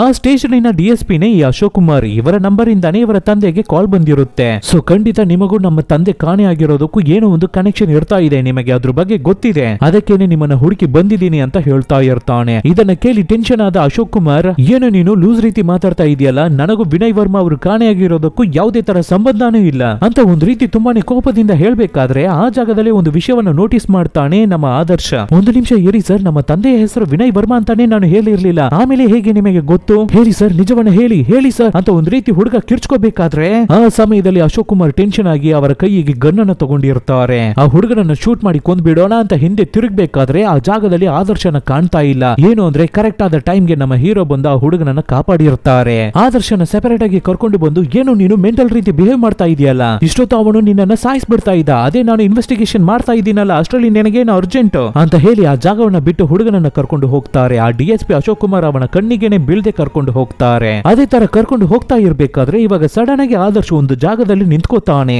ಹಾಗೆ ಸ್ಟೇಜ್ ನ ಕಡೆ ಕೈಯನ್ನ ತೋರಿಸಿ, ಆವತ್ತು ರಾತ್ರಿ ಇವರಿಗೇನೆ ನಾವು ಲಿಫ್ಟ್ ಅನ್ನ ಕೊಟ್ಟಿದ್ದು, ಇವರೇನೆ ವೈಷ್ಣವಿ ಅಂತ ತೋರಿಸ್ತಾನೆ ಒಬ್ಬರನ್ನ. ವೈಷ್ಣವಿಯನ್ನ ನಾವು ಮನೆಯಲ್ಲಿ ನೋಡಿದಿವಲ್ಲ, ಇಲ್ಲಿ ಯಾರು ಇರ್ತಾ ಇದ್ದಾರೆ, ಯಾರನ್ನ ಇವನು ಕೈ ತೋರಿಸ್ತಾ ಇದ್ದಾನೆ ಅಂತ ನಮ್ಮ ಹೀರೋನು ಶಾಕ್ ಆಗಿ ನೋಡ್ಬೇಕಾದ್ರೆ ಈ ಜಾಗದಲ್ಲಿ ದೊಡ್ಡ ಟ್ವಿಸ್ಟ್. ಆದರ್ಶ್ ವೈಷ್ಣವಿ ಅಂತ ಕೈ ತೋರಿಸಿದ್ದ ಹುಡುಗಿ ಯಾರು ಅಂತ ನೋಡಿದ್ರೆ ಆ ಜಾಗದಲ್ಲಿ ನಿಂತಿದ್ದು ಈ ಮೂವಿಯ ಹೀರೋಯಿನ್ ಆದ ಸಮೀರಾ. ಇದನ್ನ ನೋಡಿದ ಹೀರೋಗೆ ಆ ಜಾಗದಲ್ಲಿ ಭಯಂಕರವಾದ ಶಾಕ್. ಇವಾಗ ಹಾಗೆ ಕಟ್ ಮಾಡಿ ಪ್ರೆಸೆಂಟ್ ಅಲ್ಲಿ ಸಮೀರಾವನ್ನ ತೋರಿಸ್ತಾರೆ. ಇಷ್ಟೊತ್ತು ಒಂದು ಅಮಾಯಕ ಹುಡುಗಿ ಅನ್ನೋ ರೀತಿ ತೋರಿಸ್ತಾ ಇದ್ರಲ್ವಾ, ಇವಾಗ ಅವಳು ಎಷ್ಟು ಟೆರರ್ ಅನ್ನೋದನ್ನ ಅವರ ಕಣ್ಣಲ್ಲೇ ತೋರಿಸ್ತಾರೆ. ಸೊ ಈ ಸಮೀರಾ ಮತ್ತೆ DSP ಅಶೋಕ್ ಕುಮಾರ್ ವಿನಯ್ ವರ್ಮಾ ಅವರ ಮಿಸ್ಸಿಂಗ್ ಕೇಸ್ ಅಲ್ಲಿ ಸಂಬಂಧಪಟ್ಟಿದ್ದಾರೆ ಅನ್ನೋ ವಿಷಯವನ್ನ ನಮ್ಮ ಹೀರೋ ಒಂದು ವರ್ಷದ ಹಿಂದೆನೆ ಕಂಡಿಡಿದು ಬಿಟ್ಟಿರ್ತಾನೆ. ಆದ್ರೆ ಹೈಯರ್ ಆಫೀಸರ್ ಪ್ರೆಷರ್ ಅನ್ನು ಕೊಟ್ಟಿದ್ರಿಂದ ಆ ಕೇಸನ್ನ ಆವಾಗ್ಲೇ ಕ್ಲೋಸ್ ಮಾಡ್ಬಿಟ್ಟಿರ್ತಾರೆ. ಆದ್ರೆ ಸರಿಯಾಗಿ ಒಂದು ವರ್ಷದ ನಂತರ ಕಾಣೆಯಾಗಿದ್ದ ವಿನಯ್ ಕುಮಾರ್ ಅವರ ರೆಸಾರ್ಟ್ ಅಲ್ಲೇ DSP ಅಶೋಕ್ ಕುಮಾರ್ ಅನ್ನ ನಮ್ಮ ಸಮೀರಾ ಶೂಟ್ ಮಾಡಿ ಕೊಂದಿದ್ದಾಳೆ ಅನ್ನೋ ವಿಷಯ ಗೊತ್ತಾದ ಮೇಲೇನೆ ನಮ್ಮ ಹೀರೋ ವಾಲಂಟಿಯರ್ ಆಗಿ ಈ ಕೇಸ್ ಒಳಗಡೆ ಬಂದಿರ್ತಾನೆ. ಸೊ ಹೇಳಿ ಮೇಡಮ್, ನನ್ನ ಹತ್ರ ಏನನ್ನ ನೀವು ಮುಚ್ಚಿಡ್ತಾ ಇದ್ದೀರಾ, ಹೇಳಿ ವಿನಯ್ ವರ್ಮಾ ಅವರು ಮಿಸ್ ಆಗಿರೋದಕ್ಕೂ ನಿಮಗೂ ಏನು ಸಂಬಂಧ ಅಂತ ಕೇಳ್ಬೇಕಾದ್ರೆ ಇದನ್ನ ಕೇಳಿದ ನಮ್ಮ ಹೀರೋಯಿನ್ ತುಂಬಾನೇ ಕೂಲ್ ಆಗಿ, ಅದಕ್ಕೆ ಏನು ಎವಿಡೆನ್ಸ್ ಇರ್ತಾ ಇದೆ, ಆವತ್ತಿನ ದಿನ ನಾನು ಟಾಯ್ಸ್ ಪಾಲ್ ಅಲ್ಲಿ ಇರ್ತಾ ಇದ್ದೆ, ಅದಕ್ಕಾದ ಎವಿಡೆನ್ಸ್ ನನ್ನ ಹತ್ರ ಇರ್ತಾ ಇದೆ ಅನ್ನೋ ತರ ಇವಾಗ ಕೊಬ್ಬಾಗಿ ಮಾತಾಡ್ಬೇಕಾದ್ರೆ ಅದಕ್ಕೆ ನಮ್ಮ ಹೀರೋ, ಹೋ ಎವಿಡೆನ್ಸ್, ನನ್ನ ಹತ್ರ ಕೂಡ ಒಂದು ಎವಿಡೆನ್ಸ್ ಇರ್ತಾ ಇದೆ, ತಗೊಳ್ಳಿ ನೋಡಿ ಅಂತ ಹೇಳಿ ಇವಾಗ ಟೇಬಲ್ ಮೇಲೆ ಬ್ಲಡ್ ಜೊತೆಗೆ ಒಂದು ಫೋನ್ ಅನ್ನ ತೆಗೆದು ಇಡ್ತಾರೆ. ನೋಡಿ ನಮ್ಮ ಹೀರೋ, ಈ ಫೋನು ವಿನಯ್ ವರ್ಮಾ ಅವರು ಒಂದು ವರ್ಷದ ಹಿಂದೆ ಕಾಣೆ ಆಗ್ಬೇಕಾದ್ರೆ ಮಿಸ್ ಆಗಿದ್ದ ಸಮೀರ್ ಅವರ ಫೋನ್, ಆದ್ರೆ ಅದರಲ್ಲಿ ಇರ್ತಾ ಇರುವ ಬ್ಲಡ್ ವಿನಯ್ ವರ್ಮಾ ಅವರ ಬ್ಲಡ್. ಇವಾಗ ಹೇಳಿ ಮೇಡಮ್ ನಿಜವನ್ನ ಅಂತ ಹೇಳಿ ನಮ್ಮ ಹೀರೋ ಟ್ವಿಸ್ಟ್ ಅನ್ನ ತಗೊಂಡು ಟೇಬಲ್ ಮೇಲೆ ಮಡಗ್ಬೇಕಾದ್ರೆ ಹೀರೋಯಿನ್ ಮುಖವನ್ನು ನೋಡ್ಬೇಕಲ್ಲ, ಸರಿಯಾಗಿ ಮಡಗ್ತಾರೆ ಈ ಜಾಗದಲ್ಲಿ ಇಂಟರ್ವೆಲ್ ಅನ್ನ. ಸೂಪರ್ ಆಗಿತ್ತಲ್ಲ. ಇಂಟರ್ವೆಲ್ ಮುಗ್ದಾದ ಮೇಲೆ ಮತ್ತೆ ಸಮೀರ ಒಂದು ಫ್ಲಾಶ್ ಬ್ಯಾಕ್ ಅನ್ನ ಹೇಳ್ತಾರೆ. ಕರೆಕ್ಟ್ ಆಗಿ ಒಂದು ವರ್ಷದ ಹಿಂದೆ ಆವಾಗ್ಲೇನೆ ರಾಹುಲ್ ಜೊತೆ ಇವರಿಗೆ ಎಂಗೇಜ್ಮೆಂಟ್ ಆಗಿರುತ್ತೆ. ಅಂತಹದೊಂದು ಸಮಯದಲ್ಲಿ DSP ಅಶೋಕ್ ಕುಮಾರ್ ಸಮೀರವನ್ನ ಕರೆದಿರ್ತಾರೆ, ನಿನಗೆ ಒಂದು ಸರ್ಪ್ರೈಸ್ ಅಂತ. ಅದಕ್ಕಾಗಿ ಅಶೋಕ್ ಕುಮಾರ್ ಜೊತೆ ಕಾರಲ್ಲಿ ಮಡಿಕೇರಿವರೆಗೂ ಹೋಗಿರ್ತಾರೆ ಸಮೀರಾ. ಅಶೋಕ್ ಕುಮಾರ್ ಅವರಿಗೆ ಆಲ್ರೆಡಿ ಮದುವೆ ಆಗಿ ವೈಷ್ಣವಿ ಅಂತ ಹೆಂಡತಿ ಇರೋದು ಗೊತ್ತಿದ್ರು ಕೂಡ ಸಮೀರಾ ಅಶೋಕ್ ಕುಮಾರ್ ಅವರ ಜೊತೆ ಅಫೇರ್ ಅಲ್ಲಿ ಇದ್ದಿರ್ತಾರೆ. ಇದರಲ್ಲಿ ಬೇರೆ ಹೋಗೋ ದಾರಿಯಲ್ಲಿ ಸಮೀರಾಗೆ ಇವಾಗ ಮದುವೆ ಆಗ್ತಾ ಇದೆಯಲ್ವಾ, ಆದ್ರಿಂದ ಫೀಲ್ ಮಾಡ್ಕೊಂಡು ಅಶೋಕ್ ಕುಮಾರ್ ಸಿಕ್ಕಾಪಟ್ಟೆ ಎಣ್ಣೆ ಹೊಡ್ಕೊಂಡು ಬರ್ತಾ ಇದ್ದಿರ್ತಾರೆ. ಒಂಥರ ಕೋಪದಿಂದ ಮಾತಾಡಿ ಬರ್ತಾ ಇರ್ತಾರೆ. ಆದ್ರಿಂದ ಸಮೀರಾ, ಲೋ ನಿನಗೆ ಗೊತ್ತಲ್ವಾ ನನಗೆ ಇವಾಗ ಮದುವೆ ಆಗ್ತಾ ಇದೆ ಅಂತ, ನಮ್ಮ ಪ್ಲಾನ್ ಏನು ಅನ್ನೋದು ನಿನಗೆ ನೆನ್ಪಿದೆ ಅಲ್ವಾ, ಮತ್ತೆ ಏನಕ್ಕಾಗಿ ನೀನು ಕೋಪ ಮಾಡ್ಕೋತಾ ಇದೀಯಾ, ಫಸ್ಟ್ ಅವನಿಗೆ ನನ್ನ ಮೇಲೆ ಇಂಟ್ರೆಸ್ಟೇ ಇಲ್ಲ ಗೊತ್ತಾ, ನಾನು ಅವನನ್ನ ಮದುವೆ ಆಗ್ತಾ ಇರೋದೇ ಹಣಕ್ಕಾಗಿ, ಎಲ್ಲವೂ ಗೊತ್ತಿದ್ರು ಕೂಡ ನೀನು ಏನಕ್ಕಾಗಿ ಕೋಪ ಮಾಡ್ಕೋತಾ ಇದೀಯಾ ಅಂತ ಇಬ್ಬರು ಮಾತಾಡಿ ಕಾರಲ್ಲಿ ಬರ್ತಾನೆ ಇರ್ಬೇಕಾದ್ರೆ ಸಡನ್ ಆಗಿ ಅವರಿಗೆ ಗೊತ್ತಿಲ್ಲದೆ ಒಂದು ಹೇರ್ ಪಿನ್ ಬೆಂಡ್ ಅಲ್ಲಿ ಒಂದು ಕಾರ್ ಮೇಲೆ ಡ್ಯಾಶ್ ಮಾಡ್ಬಿಟ್ಟಿರ್ತಾರೆ. ಅದು ಬೇರೆ ಯಾರ ಕಾರು ಇಲ್ಲ, ಕಾಣೆಯಾಗಿರುವ ವಿನಯ್ ವರ್ಮಾ ಅವರ ಕಾರ್. ಇವ್ರುಗಳೇ ತಪ್ಪಾಗಿ ಓಡಿಸ್ಕೊಂಡು ಬಂದು ಕಾರ್ ಮೇಲೆ ಡ್ಯಾಶ್ ಮಾಡಿರೋದು. ಆದ್ರೆ ಆ ಜಾಗದಲ್ಲಿ ಅಶೋಕ್ ಕುಮಾರ್ ಕಾರ್ ಬಿಟ್ಟು ಇಳಿದು ವಿನಯ್ ವರ್ಮಾ ಅವರನ್ನ ನೋಡಿ ಕೆಟ್ಟದಾಗಿ ಮಾತಾಡಿ ಅವರ ಜೊತೆ ಜಗಳ ಮಾಡಿರ್ತಾರೆ. ಅದರಲ್ಲಿ ಟೆನ್ಷನ್ ಆದ ವಿನಯ್ ವರ್ಮಾ ಅವರು ತಿರುಗಿಸಿ ಜಗಳ ಮಾಡಿರ್ತಾರೆ. ಒಂದು ಎವಿಡೆನ್ಸ್ ಗೆ ಇರ್ಲಿ ಫೋಟೋ ತಗೊಳ್ಳೋಣ ಅಂತ ಅವರ ಫೋನ್ ಅನ್ನ ತಗೋಬೇಕಾದ್ರೆ ಆ ಸಮಯದಲ್ಲಿ DSP ಅಶೋಕ್ ಕುಮಾರ್ ಫೋನ್ ಅನ್ನ ತಗೊಳಕ್ಕೆ ಬಿಡದೆ ತಗಲಿಸಿರ್ತಾರೆ. ಆ ಸಮಯದಲ್ಲಿ ಹೇರ್ ಪಿನ್ ಬೆಂಡ್ ಬೋರ್ಡ್ ಅನ್ನ ಫೋಟೋ ತಗೊಂಡಿರ್ತಾರೆ ವಿನಯ್ ವರ್ಮಾ. ನಮ್ಮ ಹೀರೋ ಒಂದು ಫೋಟೋವನ್ನ ಕ್ಲೂ ಆಗಿ ಕಂಡುಹಿಡಿದ್ರಲ್ವಾ, ಆ ಫೋಟೋ. ಆ ರೀತಿ ಫೋನ್ ಅನ್ನ ತಗಲಿಸಿದ್ದು ಮಾತ್ರವೇ ಅಲ್ಲದೆ ವಿನಯ್ ವರ್ಮಾವನ್ನ ಹೆದರ್ಸಿರ್ತಾರೆ ಈ ಅಶೋಕ್ ಕುಮಾರ್. ನಾನೇ ಒಬ್ಬ ಪೊಲೀಸು, ನನ್ನ ಮೇಲೇನೆ ಕಂಪ್ಲೇಂಟ್ ಮಾಡಿ ಬಿಡ್ತೀಯಾ, ನೀನನ್ನ ಸಾಯಿಸೋ ಅಷ್ಟರಲ್ಲಿ ಇಲ್ಲಿಂದ ಓಡಿ ಹೋಗ್ಬಿಡು ಅಂತ ಹೆದರ್ಸ್ತಾ ಇದ್ದಿರ್ತಾರೆ. ಆದ್ರೆ ಆ ಸಮಯದಲ್ಲಿ ಆ ಜಾಗಕ್ಕೆ ಬಂದಿದ್ದ ಸಮೀರಾ, ನಾವೇನೆ ನಮ್ಮ ಇಬ್ಬರ ಮನೆಗೂ ಗೊತ್ತಿಲ್ಲದೆ ಈ ಜಾಗಕ್ಕೆ ಬಂದಿದೀವಿ, ಇಂತಹ ಸಮಯದಲ್ಲಿ ಈ ರೀತಿ ಗಲಾಟೆ ಮಾಡ್ಬೇಕಾ, ಬೇಡದೇ ಇರುವ ಪ್ರಾಬ್ಲಮ್ ನಮಗೆ ಇವಾಗ ಬೇಡ ಬಾ ಅಂತ ಅಶೋಕ್ ಕುಮಾರ್ ಅನ್ನ ಸಮಾಧಾನ ಮಾಡಿ ಕರ್ಕೊಂಡು ಹೋಗಿರ್ತಾರೆ. ಆಮೇಲೆ ಅಶೋಕ್ ಕುಮಾರ್ ಮತ್ತೆ ಸಮೀರಾ ಒಂದು ರೆಸ್ಟೋರೆಂಟ್ ಗೆ ಬಂದು ತಲುಪಿರ್ತಾರೆ. ಇದೇನೆ ಅಶೋಕ್ ಕುಮಾರ್ ಸಮೀರಾಗೆ ಕೊಡ್ತೀನಿ ಅಂತ ಹೇಳಿದ್ದ ಸರ್ಪ್ರೈಸ್. ಏನು ಅಂದ್ರೆ ಸಮೀರಾವನ್ನ ಒಂದು ರೆಸಾರ್ಟ್ ಗೆ ಕರ್ಕೊಂಡು ಬಂದು, ಈ ರೆಸಾರ್ಟ್ ಅನ್ನೇ ನಮ್ಮ ಇಬ್ಬರ ಹೆಸರಲ್ಲಿ ತಗೋತಾ ಇದೀವಿ ನಾವು, ಇದನ್ನ ಇಟ್ಟು ನಾವು ತುಂಬಾನೇ ಸಂಪಾದನೆ ಮಾಡಬಹುದು ಅಂತ ಒಂದು ಸರ್ಪ್ರೈಸ್ ಅನ್ನು ಕೊಡ್ಬೇಕಾದ್ರೆ ಅದನ್ನ ನೋಡಿದ ಸಮೀರನು ತುಂಬಾನೇ ಖುಷಿಯಾಗಿರ್ತಾರೆ. ಸೊ ತಕ್ಷಣ ಇಬ್ಬರುವೆ ಒಂದು ರೂಮ್ ಒಳಗಡೆ ಹೋಗಿ ಹ್ಯಾಪಿಯಾಗಿರೋಣ ಅಂತ ಟ್ರೈ ಮಾಡ್ತಾ ಇದ್ದಿರ್ತಾರೆ. ಆದ್ರೆ ಅಂತಹ ಸಮಯದಲ್ಲಿ ಆ ರೆಸಾರ್ಟ್ ರೆಸಾರ್ಟ್ ಗೆ ಒಬ್ಬರು ಬಂದಿರ್ತಾರೆ. ಯಾರು ಅಂತ ಬಂದು ಡೋರ್ ಅನ್ನು ಓಪನ್ ಮಾಡಿ ನೋಡ್ಬೇಕಾದ್ರೆ ಅಶೋಕ್ ಕುಮಾರ್ ಅವರಿಗೆ ದೊಡ್ಡ ಶಾಕ್. ಯಾಕೆ ಅಂದ್ರೆ ಅಲ್ಲಿಗೆ ಬಂದಿರೋದು ವಿನಯ್ ವರ್ಮಾ. ಏನಯ್ಯ ಈ ಜಾಗದಲ್ಲಿ ನೀನು ಮಾಡ್ತಾ ಇದೀಯ ಅಂತ ಕೇಳ್ಬೇಕಾದ್ರೆ, ಇಲ್ಲ ಈ ಜಾಗದಲ್ಲಿ ಚೈಹಿಂದ್ ಅಂತ ಒಬ್ಬರು ಇರ್ತಾ ಇದ್ದಾರೆ, ಅವರನ್ನ ನೋಡೋಕೆ ನಾನು ಬಂದೆ ಅಂತ ವಿನಯ್ ವರ್ಮಾ ಹೇಳ್ತಾ ಇರ್ತಾರೆ. ಚೈಹಿಂದ್ ಅನ್ನೋದು ಯಾರು ಅಂತ ಗೊತ್ತಾಗ್ತಾ ಇದೆಯಾ? ಅದೇ ಸಿಂಗಪೂರ್ ಅಕೌಂಟ್ ಇಂದ ವಿನಯ್ ವರ್ಮಾ ಅವರ ಅಕೌಂಟ್ ಗೆ 49 lakhs ಅನ್ನು ಹಾಕಿರ್ತಾರಲ್ಲ ಅವರು. ಈ ಜಾಗದಲ್ಲಿ ಅಶೋಕ್ ಕುಮಾರ್ ಅವರಿಗೆ ಒಂದು ದೊಡ್ಡ ಶಾಕ್ ಕಾಯ್ತಾ ಇದೆ. ಆಕ್ಚುಲಿ ಅಶೋಕ್ ಕುಮಾರ್ ಅವರು ಬಂದಿರೋದೇ ಈ ರೆಸಾರ್ಟ್ ಅನ್ನ ತಗೊಳ್ಳೋದಕ್ಕಾಗಿ. ಅದಕ್ಕೆ ಮಿಡಲ್ ಮ್ಯಾನ್ ಆಗಿ ಮಾತಾಡ್ತಾ ಇದ್ದವರೇ ಚೈಹಿಂದ್. ಆದ್ರೆ ಈ ರೆಸಾರ್ಟಿನ ಓನರ್ ಯಾರು ಅಂದ್ರೆ ಬೇರೆ ಯಾರು ಇಲ್ಲ, ನಮ್ಮ ವಿನಯ್ ವರ್ಮಾ. ಸೊ ಈ ಮ್ಯಾಟರ್ ವಿನಯ್ ವರ್ಮಾ ಅವರಿಗೆ ಗೊತ್ತಾಗ್ಬೇಕಾದ್ರೆ, ನೀನೇನೆ ನನ್ನ ರೆಸಾರ್ಟ್ ಅನ್ನ ತಗೋತಾ ಇದೀಯಾ, ನೀನು ಈ ರೆಸಾರ್ಟ್ ಅನ್ನ ತಗೋತಾ ಇದೀಯಾ ಅಂದ್ರೆ ಇದನ್ನ ನಾನು ಮಾರೋದಕ್ಕೆ ರೆಡಿ ಆಗಿಲ್ಲ ಅಂತ ಹೇಳ್ಬಿಟ್ಟು ಅವರ ಪಾಡಿಗೆ ನಡ್ಕೊಂಡು ಹೋಗ್ತಾ ಇರ್ತಾರೆ ವಿನಯ್ ವರ್ಮಾ. ಇದರಲ್ಲಿ ಟೆನ್ಷನ್ ಆದ ಅಶೋಕ್ ಕುಮಾರ್ ಅವರನ್ನು ಹೋಗಿ ಹಿಡಿದು ಕೋಪ ಮಾಡ್ಕೋತಾ ಇರ್ತಾರೆ. ಗರ್ಲ್ ಫ್ರೆಂಡ್ ಅನ್ನ ಬೇರೆ ಕರ್ಕೊಂಡು ಬಂದಿದ್ದಾರೆ, ಅದರಲ್ಲಿ ಬೇರೆ ಕುಡ್ದಿದ್ದಾರೆ ಅಶೋಕ್ ಕುಮಾರ್. ವಿನಯ್ ವರ್ಮಾ ಅವರ ಕೈಯನ್ನು ಹಿಡಿದು ಹೆದರ್ಸ್ತಾ ಇರ್ತಾನೆ. ಇಲ್ಲಿ ನೋಡು, ಈ ರೆಸಾರ್ಟ್ ಅನ್ನ ಮಾತಾಡಿದ್ದ ಹಾಗೆ ನನಗೆ ಕೊಟ್ಬಿಡು, ಅಡ್ವಾನ್ಸ್ ಅನ್ನು ತಗೊಂಡಿದ್ಯಾ ನೀನು ಅಂತ ಹೇಳ್ಬೇಕಾದ್ರೆ, ಅದಕ್ಕೆ ವಿನಯ್ ವರ್ಮಾ ನಿನ್ನ ಅಡ್ವಾನ್ಸ್ ಅನ್ನ ತೆಗೆದು ನಿನ್ನ ಮುಖದ ಮೇಲೆನೆ ಬಿಸಾಕ್ತೀನಿ, ನೀನು ಇದಕ್ಕಿಂತ 100ರಷ್ಟು ಹಣ ಕೊಟ್ರುವೆ ಈ ರೆಸಾರ್ಟ್ ಅನ್ನ ನಿನಗೆ ನಾನು ಕೊಡಲ್ಲ ಅಂತ ಹೇಳ್ಬಿಟ್ಟು ಹೊರಡೋದಕ್ಕೆ ಟ್ರೈ ಮಾಡ್ಬೇಕಾದ್ರೆ ಅವರ ಕೈಯನ್ನ ಹಿಡಿದು ಜಗಳ ಮಾಡೋದಕ್ಕೆ ಟ್ರೈ ಮಾಡಿರ್ತಾನೆ ಅಶೋಕ್ ಕುಮಾರ್. ಆವಾಗ ಆ ಜಾಗಕ್ಕೆ ಬಂದಿದ್ದ ಸಮೀರಾ ಇಬ್ಬರನ್ನು ದೂರ ಮಾಡಿಬಿಟ್ಟು, ಅಶೋಕ್ ಫಸ್ಟ್ ನೀನು ರೂಮಿಗೆ ಹೋಗು ಅಂತ ಅವನನ್ನ ಕಳಿಸ್ಬಿಟ್ಟು ನಂತರ ನಮ್ಮ ವಿನಯ್ ವರ್ಮಾ ಹತ್ರ ಮಾತಾಡಿದ್ದಾರೆ ಸಮೀರಾ. ಸಾರಿ ಸರ್, ಅವರು ನನ್ನ ಬಾಯ್ ಫ್ರೆಂಡ್ ತಪ್ಪು ಮಾಡಿಬಿಟ್ರು, ಕ್ಷಮಿಸ್ಬಿಡಿ, ಅವರು ಸ್ವಲ್ಪ ಶಾರ್ಟ್ ಟೆಂಪರ್, ಆದ್ರೆ ಅದಕ್ಕಾಗಲ್ಲ ಈ ರೆಸಾರ್ಟ್ ಅನ್ನ ಕೊಡಲ್ಲ ಅಂತ ಹೇಳ್ಬೇಡಿ ಸರ್, ಅಡ್ವಾನ್ಸ್ ಅನ್ನ ತಗೊಂಡಿದ್ದೀರಾ, ಆದ್ರಿಂದ ಈ ರೆಸಾರ್ಟ್ ಅನ್ನ ನಮಗೇನೆ ಕೊಟ್ಬಿಡಿ, ಅದೇನೇ ನ್ಯಾಯ ಅಂತ ಹೇಳ್ಬೇಕಾದ್ರೆ ಆ ಜಾಗದಲ್ಲಿ ವಿನಯ್ ವರ್ಮಾ ಒಂದು ಟ್ವಿಸ್ಟ್ ಅನ್ನ ರಿವೀಲ್ ಮಾಡ್ತಾರೆ. ನ್ಯಾಯದ ಬಗ್ಗೆ ನೀನು ಮಾತಾಡ್ತೀಯಮ್ಮ, ನನಗೆ ರಾಹುಲ್ ಅನ್ನ ಚೆನ್ನಾಗಿ ಗೊತ್ತು ಅಂತ ಹೇಳಿ ನಮ್ಮ ಸಮೀರಾಗೂ ರಾಹುಲ್ಗೂ ಮದುವೆ ಆಗುವ ವೆಡ್ಡಿಂಗ್ ಕಾರ್ಡ್ ಅನ್ನು ತಗೊಂಡು ತೋರಿಸ್ತಾರೆ. ರಾಹುಲ್ ಅವರ ತಂದೆ ನನ್ನ ಕ್ಲಾಸ್ಮೇಟ್, ನನಗೆ ರಾಹುಲ್ ಅನ್ನು ಚೆನ್ನಾಗಿ ಗೊತ್ತು, ನಿನ್ನ ಬಗ್ಗೆನೂ ಚೆನ್ನಾಗಿ ಗೊತ್ತಾಯ್ತು, ಇನ್ನ 1 ತಿಂಗಳಲ್ಲಿ ಮದುವೆಯನ್ನ ಇಟ್ಕೋಬಿಟ್ಟು ನೀನು ಇವನ ಜೊತೆ ಸೇರಿ ತಿರುಗಾಡ್ತಾ ಇದೀಯಾ,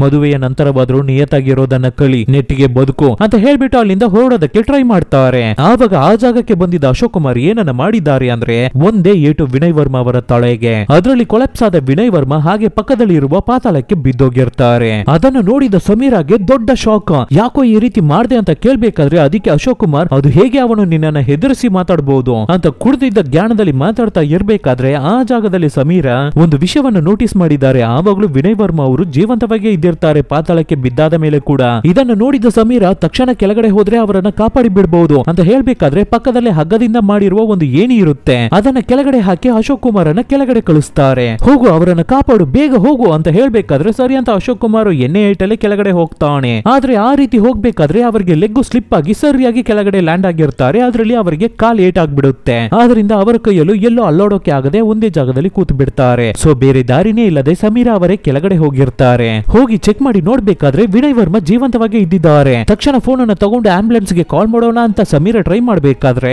ಆ ಜಾಗದಲ್ಲಿ ಅಶೋಕ್ ಪಟಾರ್ ಅಂತ ಹೊಡೆದು ಸಮೀರಾ ಅವರ ಫೋನ್ ಅನ್ನ ಕೆಳಗಡೆ ಬೀಳ್ಸಿರ್ತಾನೆ. ನಿನಗೇನು ಹುಚ್ಚ ಅಂತ ಸಮೀರಾ ಅವನಿಗೆ ಬೈದ್ಬಿಟ್ಟು ಫೋನ್ ಅನ್ನ ಮತ್ತೆ ತಗೊಳ್ಳೋದಕ್ಕೆ ಟ್ರೈ ಮಾಡ್ಬೇಕಾದ್ರೆ ಕೆಳಗಡೆ ಬಿದ್ದಿದ್ರಲ್ಲಿ ಅವರ ಫೋನ್ ಸ್ವಿಚ್ ಆಫ್ ಆಗ್ಬಿಟ್ಟಿರುತ್ತೆ. ಆದ್ರಿಂದ ಕಾಲ್ ಮಾಡೋಕೆ ಆಗ್ತಾ ಇಲ್ವಲ್ಲ ಅಂತ ಇವರು ಯೋಚನೆ ಮಾಡ್ತಾನೆ ಇರ್ಬೇಕಾದ್ರೆ ಆ ಸಮಯದಲ್ಲಿ ಅಶೋಕ್ ಕುಮಾರ್ ಒಂದು ದೊಡ್ಡ ಬಂಡೆಯನ್ನ ತಗೊಂಡು ಬಂದು ವಿನಯ್ ವರ್ಮಾ ಅವರ ತಲೆ ಮೇಲೇನೆ ಹಾಕಿ ಅವರನ್ನ ಕೊಂದು ಬಿಡ್ತಾನೆ. ಅದನ್ನು ನೋಡಿದ ಸಮೀರಾಗೆ ದೊಡ್ಡ ಶಾಕು. ಯಾಕೋ ಈ ರೀತಿ ಮಾಡ್ದೆ ಅಂತ ಅವ್ರು ಕೇಳ್ತಾ ಇರ್ಬೇಕಾದ್ರೆ, ಚೆನ್ನಾಗಿ ಯೋಚನೆ ಮಾಡಿ ನೋಡು, ಇವಾಗ್ಲೇನೆ ನಿನ್ನ ಲೈಫ್ ಚೆನ್ನಾಗಿ ಸೆಟಲ್ ಆಗ್ತಾ ಇದೆ, ನಾನು ಕೂಡ ಇವಾಗ್ಲೇನೆ ಸೆಟಲ್ ಆಗಿದ್ದೀನಿ, ಇವನು ಮಾತ್ರ ಜೀವಂತವಾಗಿದ್ರೆ ಎಲ್ಲ ನಿಜವೂ ಹೊರಗಡೆ ಗೊತ್ತಾಗ್ಬಿಡುತ್ತೆ, ಇವನು ಸಾಯೋದೇ ಬೆಟರ್, ನಮಗೆ ಒಳ್ಳೇದು ಅಂತ ಹೇಳ್ಬೇಕಾದ್ರೆ ಸಮೀರಾಗಿ ಏನುವೇ ಅರ್ಥ ಆಗ್ತಾ ಇಲ್ಲ. ಯಾಕೋ ಈ ರೀತಿ ಮಾಡ್ದೆ, ಏನೋ ಮಾಡ್ದೆ ನೀನು ಅಂತ ಭಯಂಕರವಾಗಿ ಅಳ್ತಾನೆ ಇರ್ಬೇಕಾದ್ರೆ ಆವಾಗ ಅಶೋಕ್, ಫಸ್ಟ್ ನೀನು ಮೇಲ್ಗಡೆ ಹೋಗು, ನಾನು ಈ ಬಾಡಿಯನ್ನ ಡಿಸ್ಪೋಸ್ ಮಾಡಿ ಬರ್ತೀನಿ, ನೀನು ಫಸ್ಟ್ ರೆಸಾರ್ಟ್ ಗೆ ಹೋಗು. ತಕ್ಷಣ ಸಮೀರಾ ಕೂಡ ಅಶೋಕ್ ಹೇಳಿದ ಹಾಗೆ ರೆಸಾರ್ಟ್ ಗೆ ಹೋಗ್ಬಿಡೋಣ ಅಂತ ಆ ಹಗ್ಗದ ಏಣಿಯನ್ನ ಯೂಸ್ ಮಾಡಿ ಮೇಲ್ಗಡೆ ಹೋಗ್ತಾ ಇದ್ದಿರ್ತಾರೆ. ಆದ್ರೆ ಆ ಸಮಯದಲ್ಲಿ ಆ ರೆಸಾರ್ಟ್ ಅಲ್ಲಿ ಕೆಲಸ ಮಾಡುವ ಹುಡುಗ ಒಬ್ಬ ಬಂದು, ಈ ಹಗ್ಗದ ಏಣಿಯನ್ನ ಇವಾಗ ತಾನೇ ಮೇಲ್ಗಡೆ ಎತ್ತಿಟ್ಟೆ, ಮತ್ತೆ ಅದು ಹೇಗೆ ಕೆಳಗಡೆ ಬಿತ್ತು ಅಂತ ಹೇಳಿ, ಸೊ ಅವನ ಕಣ್ಣಿಗೆ ಬಿದ್ರೆ ಅಷ್ಟೇ ಎಲ್ಲವೂ ಮುಗ್ದೋಗುತ್ತೆ ಅಂತ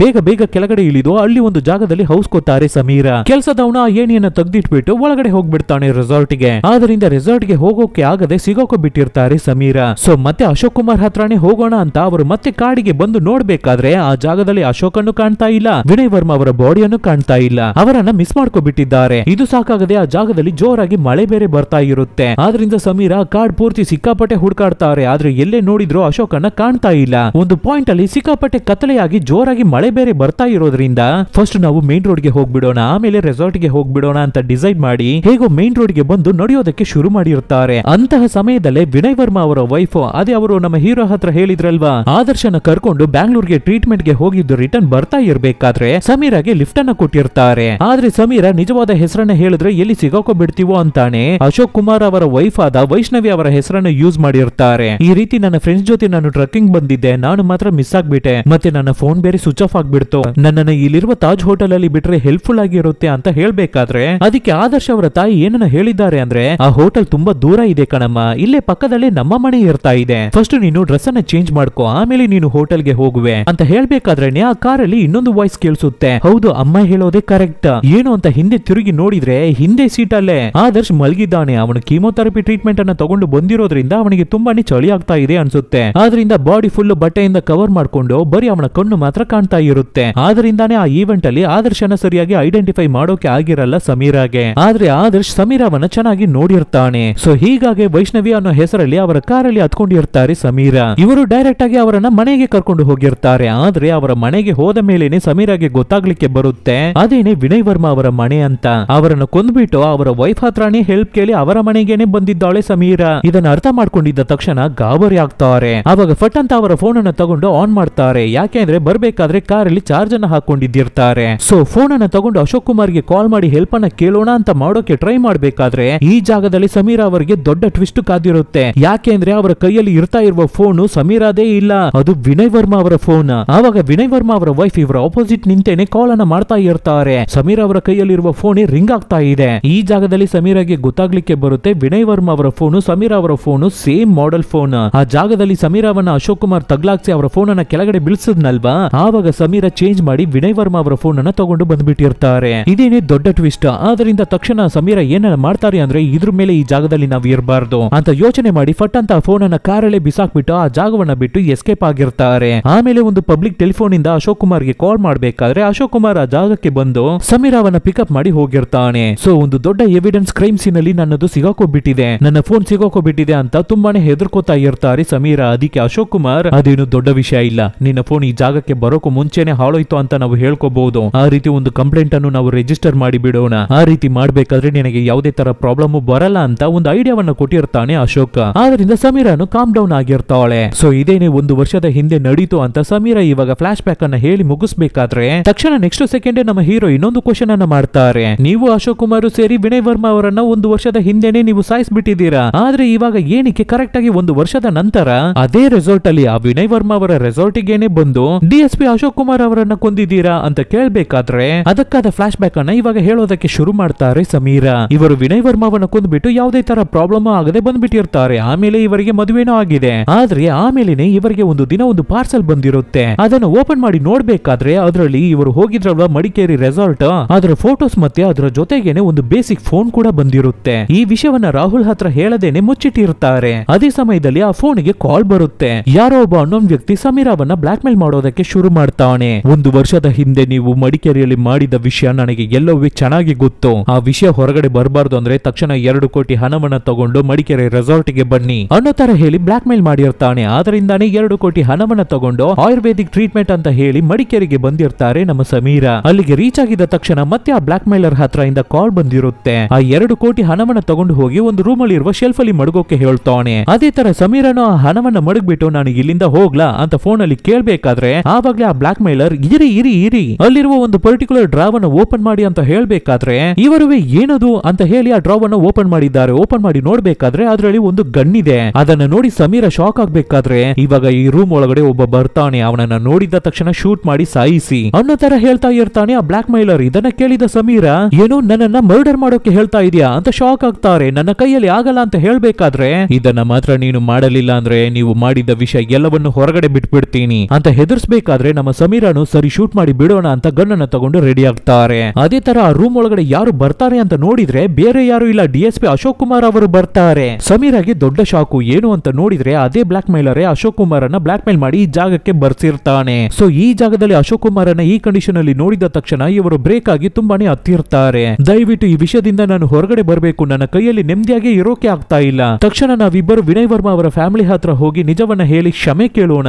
ನಾನು ನೀನು ಸಂತೋಷವಾಗಿ ಇರಬೇಕು ಅಂತ ತಾನೇ ನಾವು ಅನ್ಕೊಂಡಿದ್ದು, ಆದ್ರೆ ಈ ರೀತಿ ಆಗ್ಬಿಟ್ಟಿದೆಯಲ್ಲ, ದಿನ ದಿನ ಹೆದರ್ಕೊಂಡು ಸಾಯ್ತಾ ಇದೀವಲ್ಲ ಅಂತ ಭಯಂಕರವಾಗಿ ಎಮೋಷನಲ್ ಆಗಿ ಸಮೀರ್ ಅಳ್ಬೇಕಾದ್ರೆ ಆವಾಗ ಅಶೋಕ್ ಕುಮಾರ್ ಹೌದು ನಾವು ಹೇಗೆಲ್ಲ ಬದುಕಬೇಕು ಅಂತ ಪ್ಲಾನ್ ಮಾಡಿದ್ವಲ್ಲ ಅಂತ ಮಾತಾಡ್ಕೊಂಡೆ ಇಬ್ಬರು ಸ್ವಲ್ಪ ಹ್ಯಾಪಿಯಾಗಿ ಇರೋದಕ್ಕೆ ಟ್ರೈ ಮಾಡಿರ್ತಾರೆ. ಆ ಮೂಮೆಂಟ್ ಅಲ್ಲಿ ಕೂಡ ಎಲ್ಲವೂ ಕಂಪ್ಲೀಟ್ ಆದ ಮೇಲೆ ಆವಾಗ ಅಶೋಕ್ ನೀನು ಜೀವಂತವಾಗಿದ್ರೆ ಕೇಳಿದ್ರೆ ನಾನು ಸಿಗೋಕೋಬಿಡ್ತೀನಿ ಅನ್ಸುತ್ತಲ್ಲ ಅಂತ ಹೇಳಿ ಸಮೀರವನ್ನ ಸಾಯಿಸೋದಕ್ಕೆ ಟ್ರೈ ಮಾಡಿರ್ತಾನೆ. ಅಂತಹ ಸಮಯದಲ್ಲೇ ಬೇರೆ ದಾರಿನೇ ಇಲ್ಲದೆ ಸಮೀರ 2 ಸಲ ಅಶೋಕನ ಶೂಟ್ ಮಾಡಿ ಕೊಳ್ತಾಳೆ. ಇದೇನೆ ಎಕ್ಸಾಕ್ಟ್ ಆಗಿ ನಿಜವಾಗ್ಲೂ ನಡೆದಿದ್ದು ಅಂತ ಇವಾಗ ನಮ್ಮ ಹೀರೋ ಹತ್ರ ಫ್ಲಾಶ್ ಬ್ಯಾಕ್ ಅನ್ನ ಹೇಳಿ ಕಂಪ್ಲೀಟ್ ಮಾಡ್ತಾರೆ. ಇದನ್ನೆಲ್ಲ ಕೇಳಿದ ನಮ್ಮ ಹೀರೋ ಏನನ್ನ ಮಾಡ್ತಾರೆ ಅಂದ್ರೆ ಆ ವಿನಯ್ ವರ್ಮಾ ಅವರ ಕೇಸಲ್ಲೂ ಅಶೋಕ್ ಕುಮಾರ್ ಅವರ ಕೇಸಲ್ಲೂ ಇವರು ಕಲೆಕ್ಟ್ ಮಾಡಿದ ಎವಿಡೆನ್ಸ್ ಎಲ್ಲ ಇರುತ್ತಲ್ವಾ, ಇನ್ಕ್ಲೂಡಿಂಗ್ ಸಮೀರ ಅವರ ಫೋನ್ ಎಲ್ಲವನ್ನು ಸಮೀರ ಅವರ ಕೈಗೇನೆ ಕೊಟ್ಟು ಬಿಡ್ತಾರೆ. ಅಷ್ಟೇ ಮೇಡಮ್, ಎಲ್ಲ ಎವಿಡೆನ್ಸ್ ನಿಮ್ಮ ಹತ್ರನೇ ಇರ್ತಾ ಇದೆ, ಇದಕ್ಕೆಲ್ಲ ಮಾತಾಡಿದ ರೀತಿನೇ ಹಣವನ್ನ ಮಾತ್ರ ಕೊಟ್ಬಿಡಿ ಅಂತ ಹೇಳಿ ನಮ್ಮ ಹೀರೋ ಕೇಳ್ಬೇಕಾದ್ರೆ ಆವಾಗ ಸಮೀರ ಒಂದು ವಿಷಯವನ್ನ ನಮ್ಮ ಹೀರೋ ಹತ್ರ ಕೇಳ್ತಾಳೆ. ನೀವು ಆ ಹುಡುಗ ಆದರ್ಶ್ ಜೊತೆ ತುಂಬಾನೇ ಕನೆಕ್ಟೆಡ್ ಆಗಿದ್ದೀರಾ, ಆದ್ರೆ ಅವನಿಗೆ ಹೆಲ್ಪ್ ಮಾಡದೆ ಯಾಕೆ ನನಗೆ ಹೆಲ್ಪ್ ಮಾಡ್ತಾ ಇದ್ದೀರಾ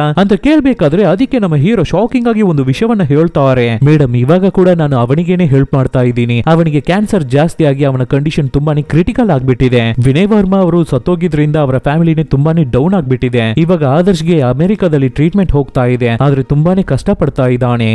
ಸೊ ಅದಕ್ಕಾಗಿ ನಾನು ಈ ಕೇಸ್ ಒಳಗಡೆ ಬಂದು ಅವನಿಗಾಗಿ ಹಣವನ್ನ ರೆಡಿ ಮಾಡೋದಕ್ಕೆ ಡಿಸೈನ್ ಮಾಡಿದೆ ಅಂತ ಹೀರೋ ಹೇಳ್ಬೇಕಾದ್ರೆ ಅದಕ್ಕೆ ಸಮೀರ ಏನನ್ನ ಹೇಳ್ತಾರೆ ಅಂದ್ರೆ, ಗೊತ್ತೋ ಗೊತ್ತಿಲ್ದೇನೋ ಆ ಹುಡುಗನ ಈ ಕಂಡೀಷನ್ಗೆ ನಾನು ಕಾರಣ ಆಗ್ಬಿಟ್ಟಿದ್ದೀನಿ, ಆದ್ರಿಂದ ನನ್ನ ಕೈಯಲ್ಲಿ ಆದಷ್ಟು ಆ ಹುಡುಗನಿಗೆ ಸಹಾಯ ಮಾಡ್ತೀನಿ ಅಂತ ಹೇಳಿ ತಕ್ಷಣ 2 ಕೋಟಿ ಹಣವನ್ನ ರೆಡಿ ಮಾಡಿ ನಮ್ಮ ಹೀರೋ ಕೈಗೆ ಕೊಡ್ತಾರೆ. ಹೀಗೆ ಎಲ್ಲವೂ ಚೆನ್ನಾಗಿ ಹೋಗ್ತಾ ಇರ್ಬೇಕಾದ್ರೆ ಸಡನ್ ಆಗಿ ಸಮೀರ ಅವರಿಗೆ ಒಂದು ಫೋನ್ ಕಾಲ್ ಬರುತ್ತೆ. ಆ ಕಾಲ್ ಅನ್ನ ಅಟೆಂಡ್ ಮಾಡಿದ ಸಮೀರಾಗೆ ದೊಡ್ಡ ಶಾಕ್. ತಕ್ಷಣ ವಿಕ್ರಮ್ ಒಂದು ಪ್ರಾಬ್ಲಮ್ ಅಂತ ಹೇಳ್ತಾರೆ. ಏನು ಅಂತ ನೋಡಿದ್ರೆ ಈ ಮೂವಿಯ ಸ್ಟಾರ್ಟಿಂಗ್ ಅಲ್ಲೇ ಒಂದು ಎವಿಡೆನ್ಸ್ ಅನ್ನ ತಗೊಳ್ಳೋದಕ್ಕಾಗಿ ಇವರ ಲಾಯರ್ ಅನ್ನ ಕಳಿಸಿರ್ತಾರೆ ಅಲ್ವಾ, ಬ್ಯಾನರ್ಜಿಯನ್ನ. ಅದು ಏನಕ್ಕೆ ಅಂದ್ರೆ 2 ಕೋಟಿ ಹಣವನ್ನ ಆ ಬ್ಲಾಕ್ ಮೇಲರ್ ಹೇಳಿದ ರೀತಿನೇ ಸಮೀರ ತಗೊಂಡು ಹೋಗಿ ಆ ರೆಸಾರ್ಟ್ ಅಲ್ಲಿ ಮಡಗಿರ್ತಾರೆ ಅಲ್ವಾ.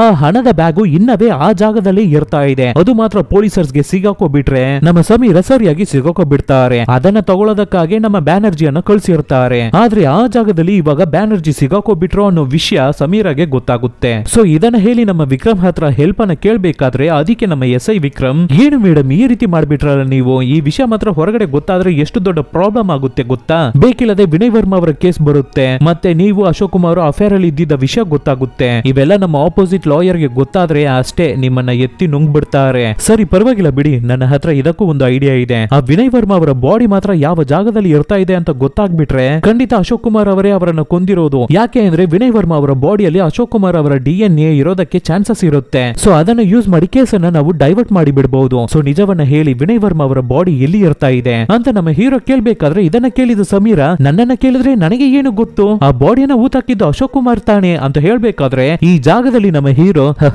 ಅಂತ ನಗಾಡಿ ಬಿಟ್ಟು, ಮೇಡಮ್ ಒಂದೊಂದು ಸಲನು ನಿಮ್ಮ ಹತ್ರ ಬಂದು ನಿಜವನ್ನ ಹೇಳಿ ಅಂತ ಕೇಳ್ತಾ ಇರೋಕೆ ಆಗಲ್ಲ.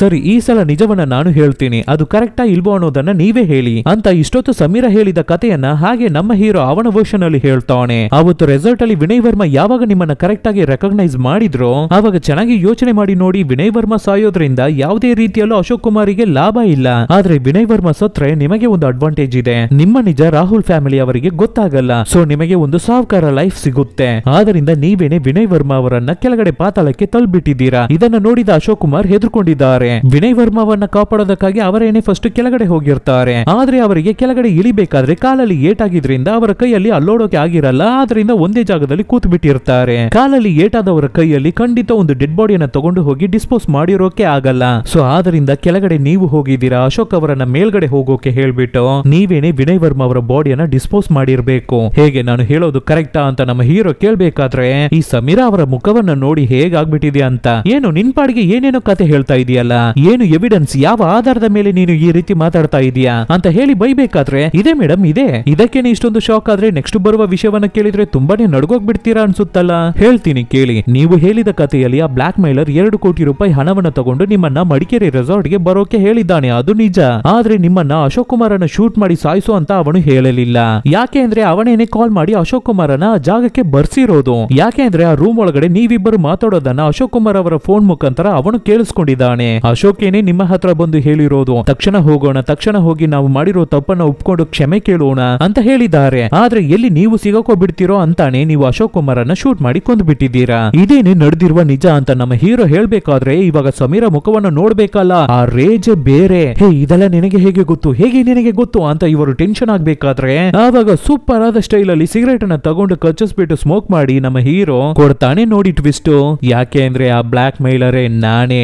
ಈ ಟ್ವಿಸ್ಟ್ ಅನ್ನ ಹೀರೋನೇ ಎಕ್ಸ್ಪೆಕ್ಟ್ ಮಾಡಿರಲ್ಲ, ನಾವು ಖಂಡಿತ ಎಕ್ಸ್ಪೆಕ್ಟ್ ಮಾಡೇ ಇರಲ್ಲ. ಶಾಕ್ ಆಗ್ಬಿಡ್ತಾಳೆ ಸಮೀರ. ತಕ್ಷಣ ನಮ್ಮ ಹೀರೋ ಅವನ ಕಾಲರ್ ಅನ್ನ ಹಿಡ್ಕೊಂಡು, ಎಷ್ಟು ಧೈರ್ಯ ಇದ್ರೆ ನೀನು ಈ ರೀತಿ ಮಾಡಿರ್ತೀಯ, ನನ್ನ ಹತ್ರವೇ ಹಣವನ್ನ ಕಿತ್ಕೊಂಡು ನನ್ನ ಹತ್ರನೇ ಆಟ ಆಡಿರ್ತೀಯ ಅಂತ ಬೈತಾ ಇರ್ಬೇಕಾದ್ರೆ ಅದಕ್ಕೆ ಹೀರೋ ಎಲ್ಲ ನನ್ನ ಆದರ್ಶಿಗಾಗೆ ಅಂತ ನಡೆದಿದ್ದ ವಿಷಯ ಎಲ್ಲವನ್ನು ನಮ್ಮ ಹೀರೋ ಹೇಳ್ತಾನೆ. ಆಕ್ಚುಲಿ ನಮ್ಮ ಹೀರೋನೇ ಈ ಕೇಸನ್ನೇ ಕ್ರ್ಯಾಕ್ ಮಾಡಿರೋದು ಏನು ನಡೀತಾ ಇದೆ ಅಂತ. ಆಮೇಲೆ ಇವರಿಬ್ಬರನ್ನು ಬ್ಲಾಕ್ ಮೇಲ್ ಮಾಡಿ ಆ ರೆಸಾರ್ಟ್ ಗೆ ಬರ್ಸಿರ್ತಾರೆ. ಆದ್ರೆ ಆ ಜಾಗದಲ್ಲಿ ನಮ್ಮ ಹೀರೋ ಒಂದು ಚೂರೇ ಎಕ್ಸ್ಪೆಕ್ಟೇ ಮಾಡಿರಲ್ಲ ಅಂತಹ ಘಟನೆ ನಡೆದು ಬಿಡುತ್ತೆ. ಅದು ಏನು ಅಂದ್ರೆ ಈ ಸಮೀರ ಹಣವನ್ನ ತಗೊಂಡು ಆ ಜಾಗಕ್ಕೆ ಬಂದಿರ್ತಾರೆ. ಆದ್ರೆ ಅಶೋಕ್ ಏನನ್ನ ಹೇಳಿದ್ದಾರೆ ಅಂದ್ರೆ, ಇಲ್ಲ ನಾನು ಹಣವನ್ನೆಲ್ಲ ಕೊಡಲ್ಲ, ಅದರ ಬದಲು ನಾನು ಡೈರೆಕ್ಟ್ ವಿನಯ್ ವರ್ಮಾ ಅವರ ಮನೆಗೆ ಹೋಗಿ ನಿಜವನ್ನ ಹೇಳ್ತೀನಿ, ಯಾಕೋ ಆ ವಿಷಯ ನನ್ನ ಮನಸ್ಸನ್ನ ಕೊರಿತಾನೇ ಇದೆ ಅನ್ನೋ ತರ ಹೇಳಿ ತುಂಬಾ ಒಳ್ಳೆಯವರಾಗಿ ಮಾತಾಡಿರ್ತಾರೆ. ಸಮೀರ ಹತ್ರನೂ ಇದ್ರ ಬಗ್ಗೆ ಮಾತಾಡಿ ಅವಳನ್ನ ಕನ್ವಿನ್ಸ್ ಮಾಡೋದಕ್ಕೆ ಟ್ರೈ ಮಾಡಿರ್ತಾರೆ. ನಮ್ಮ ಹೀರೋ ಹತ್ರ ಸ್ವಲ್ಪ ಹೊತ್ತು ಮುಂಚೆ ಸಮೀರ ಎಷ್ಟು ಒಳ್ಳೆಯವ್ರ ರೀತಿ ಕತೆ ಎಲ್ಲ ಹೇಳ್ತಾ ಇದ್ರು ಈ ಸೀನ್ ಬಗ್ಗೆ. ಆದ್ರೆ ಅವು ಎಲ್ಲವೇ ಉಲ್ಟಾವಾಗಿ ನಡೆದಿರೋದು. ಆ ಜಾಗದಲ್ಲಿ ಅಶೋಕ್ ತುಂಬಾ ಭಯಂಕರವಾಗಿ ಎಮೋಷನಲ್ ಆಗಿ ಹತ್ತಿರೋದು. ಹೇಗೆ ಎಲ್ಲಾ ತಪ್ಪನ್ನು ಮಾಡಿಬಿಟ್ಟು ನಿನ್ನ ಕೈಯಲ್ಲಿ ನೆಮ್ಮದಿಯಾಗಿ ಇರೋಕೆ ಆಗ್ತಾ ಇದೆ, ಹಣಕ್ಕಾಗಿ ರಾಹುಲ್ ಅನ್ನು ಮದುವೆ ಆಗ್ಬಿಟ್ಟಿದ್ಯಾ, ವಿನಯ್ ವರ್ಮಾ ಅವರನ್ನು ಒಂದು ಕಡೆ ಕೊಂದು ಬಿಟ್ಟಿದ್ಯಾ.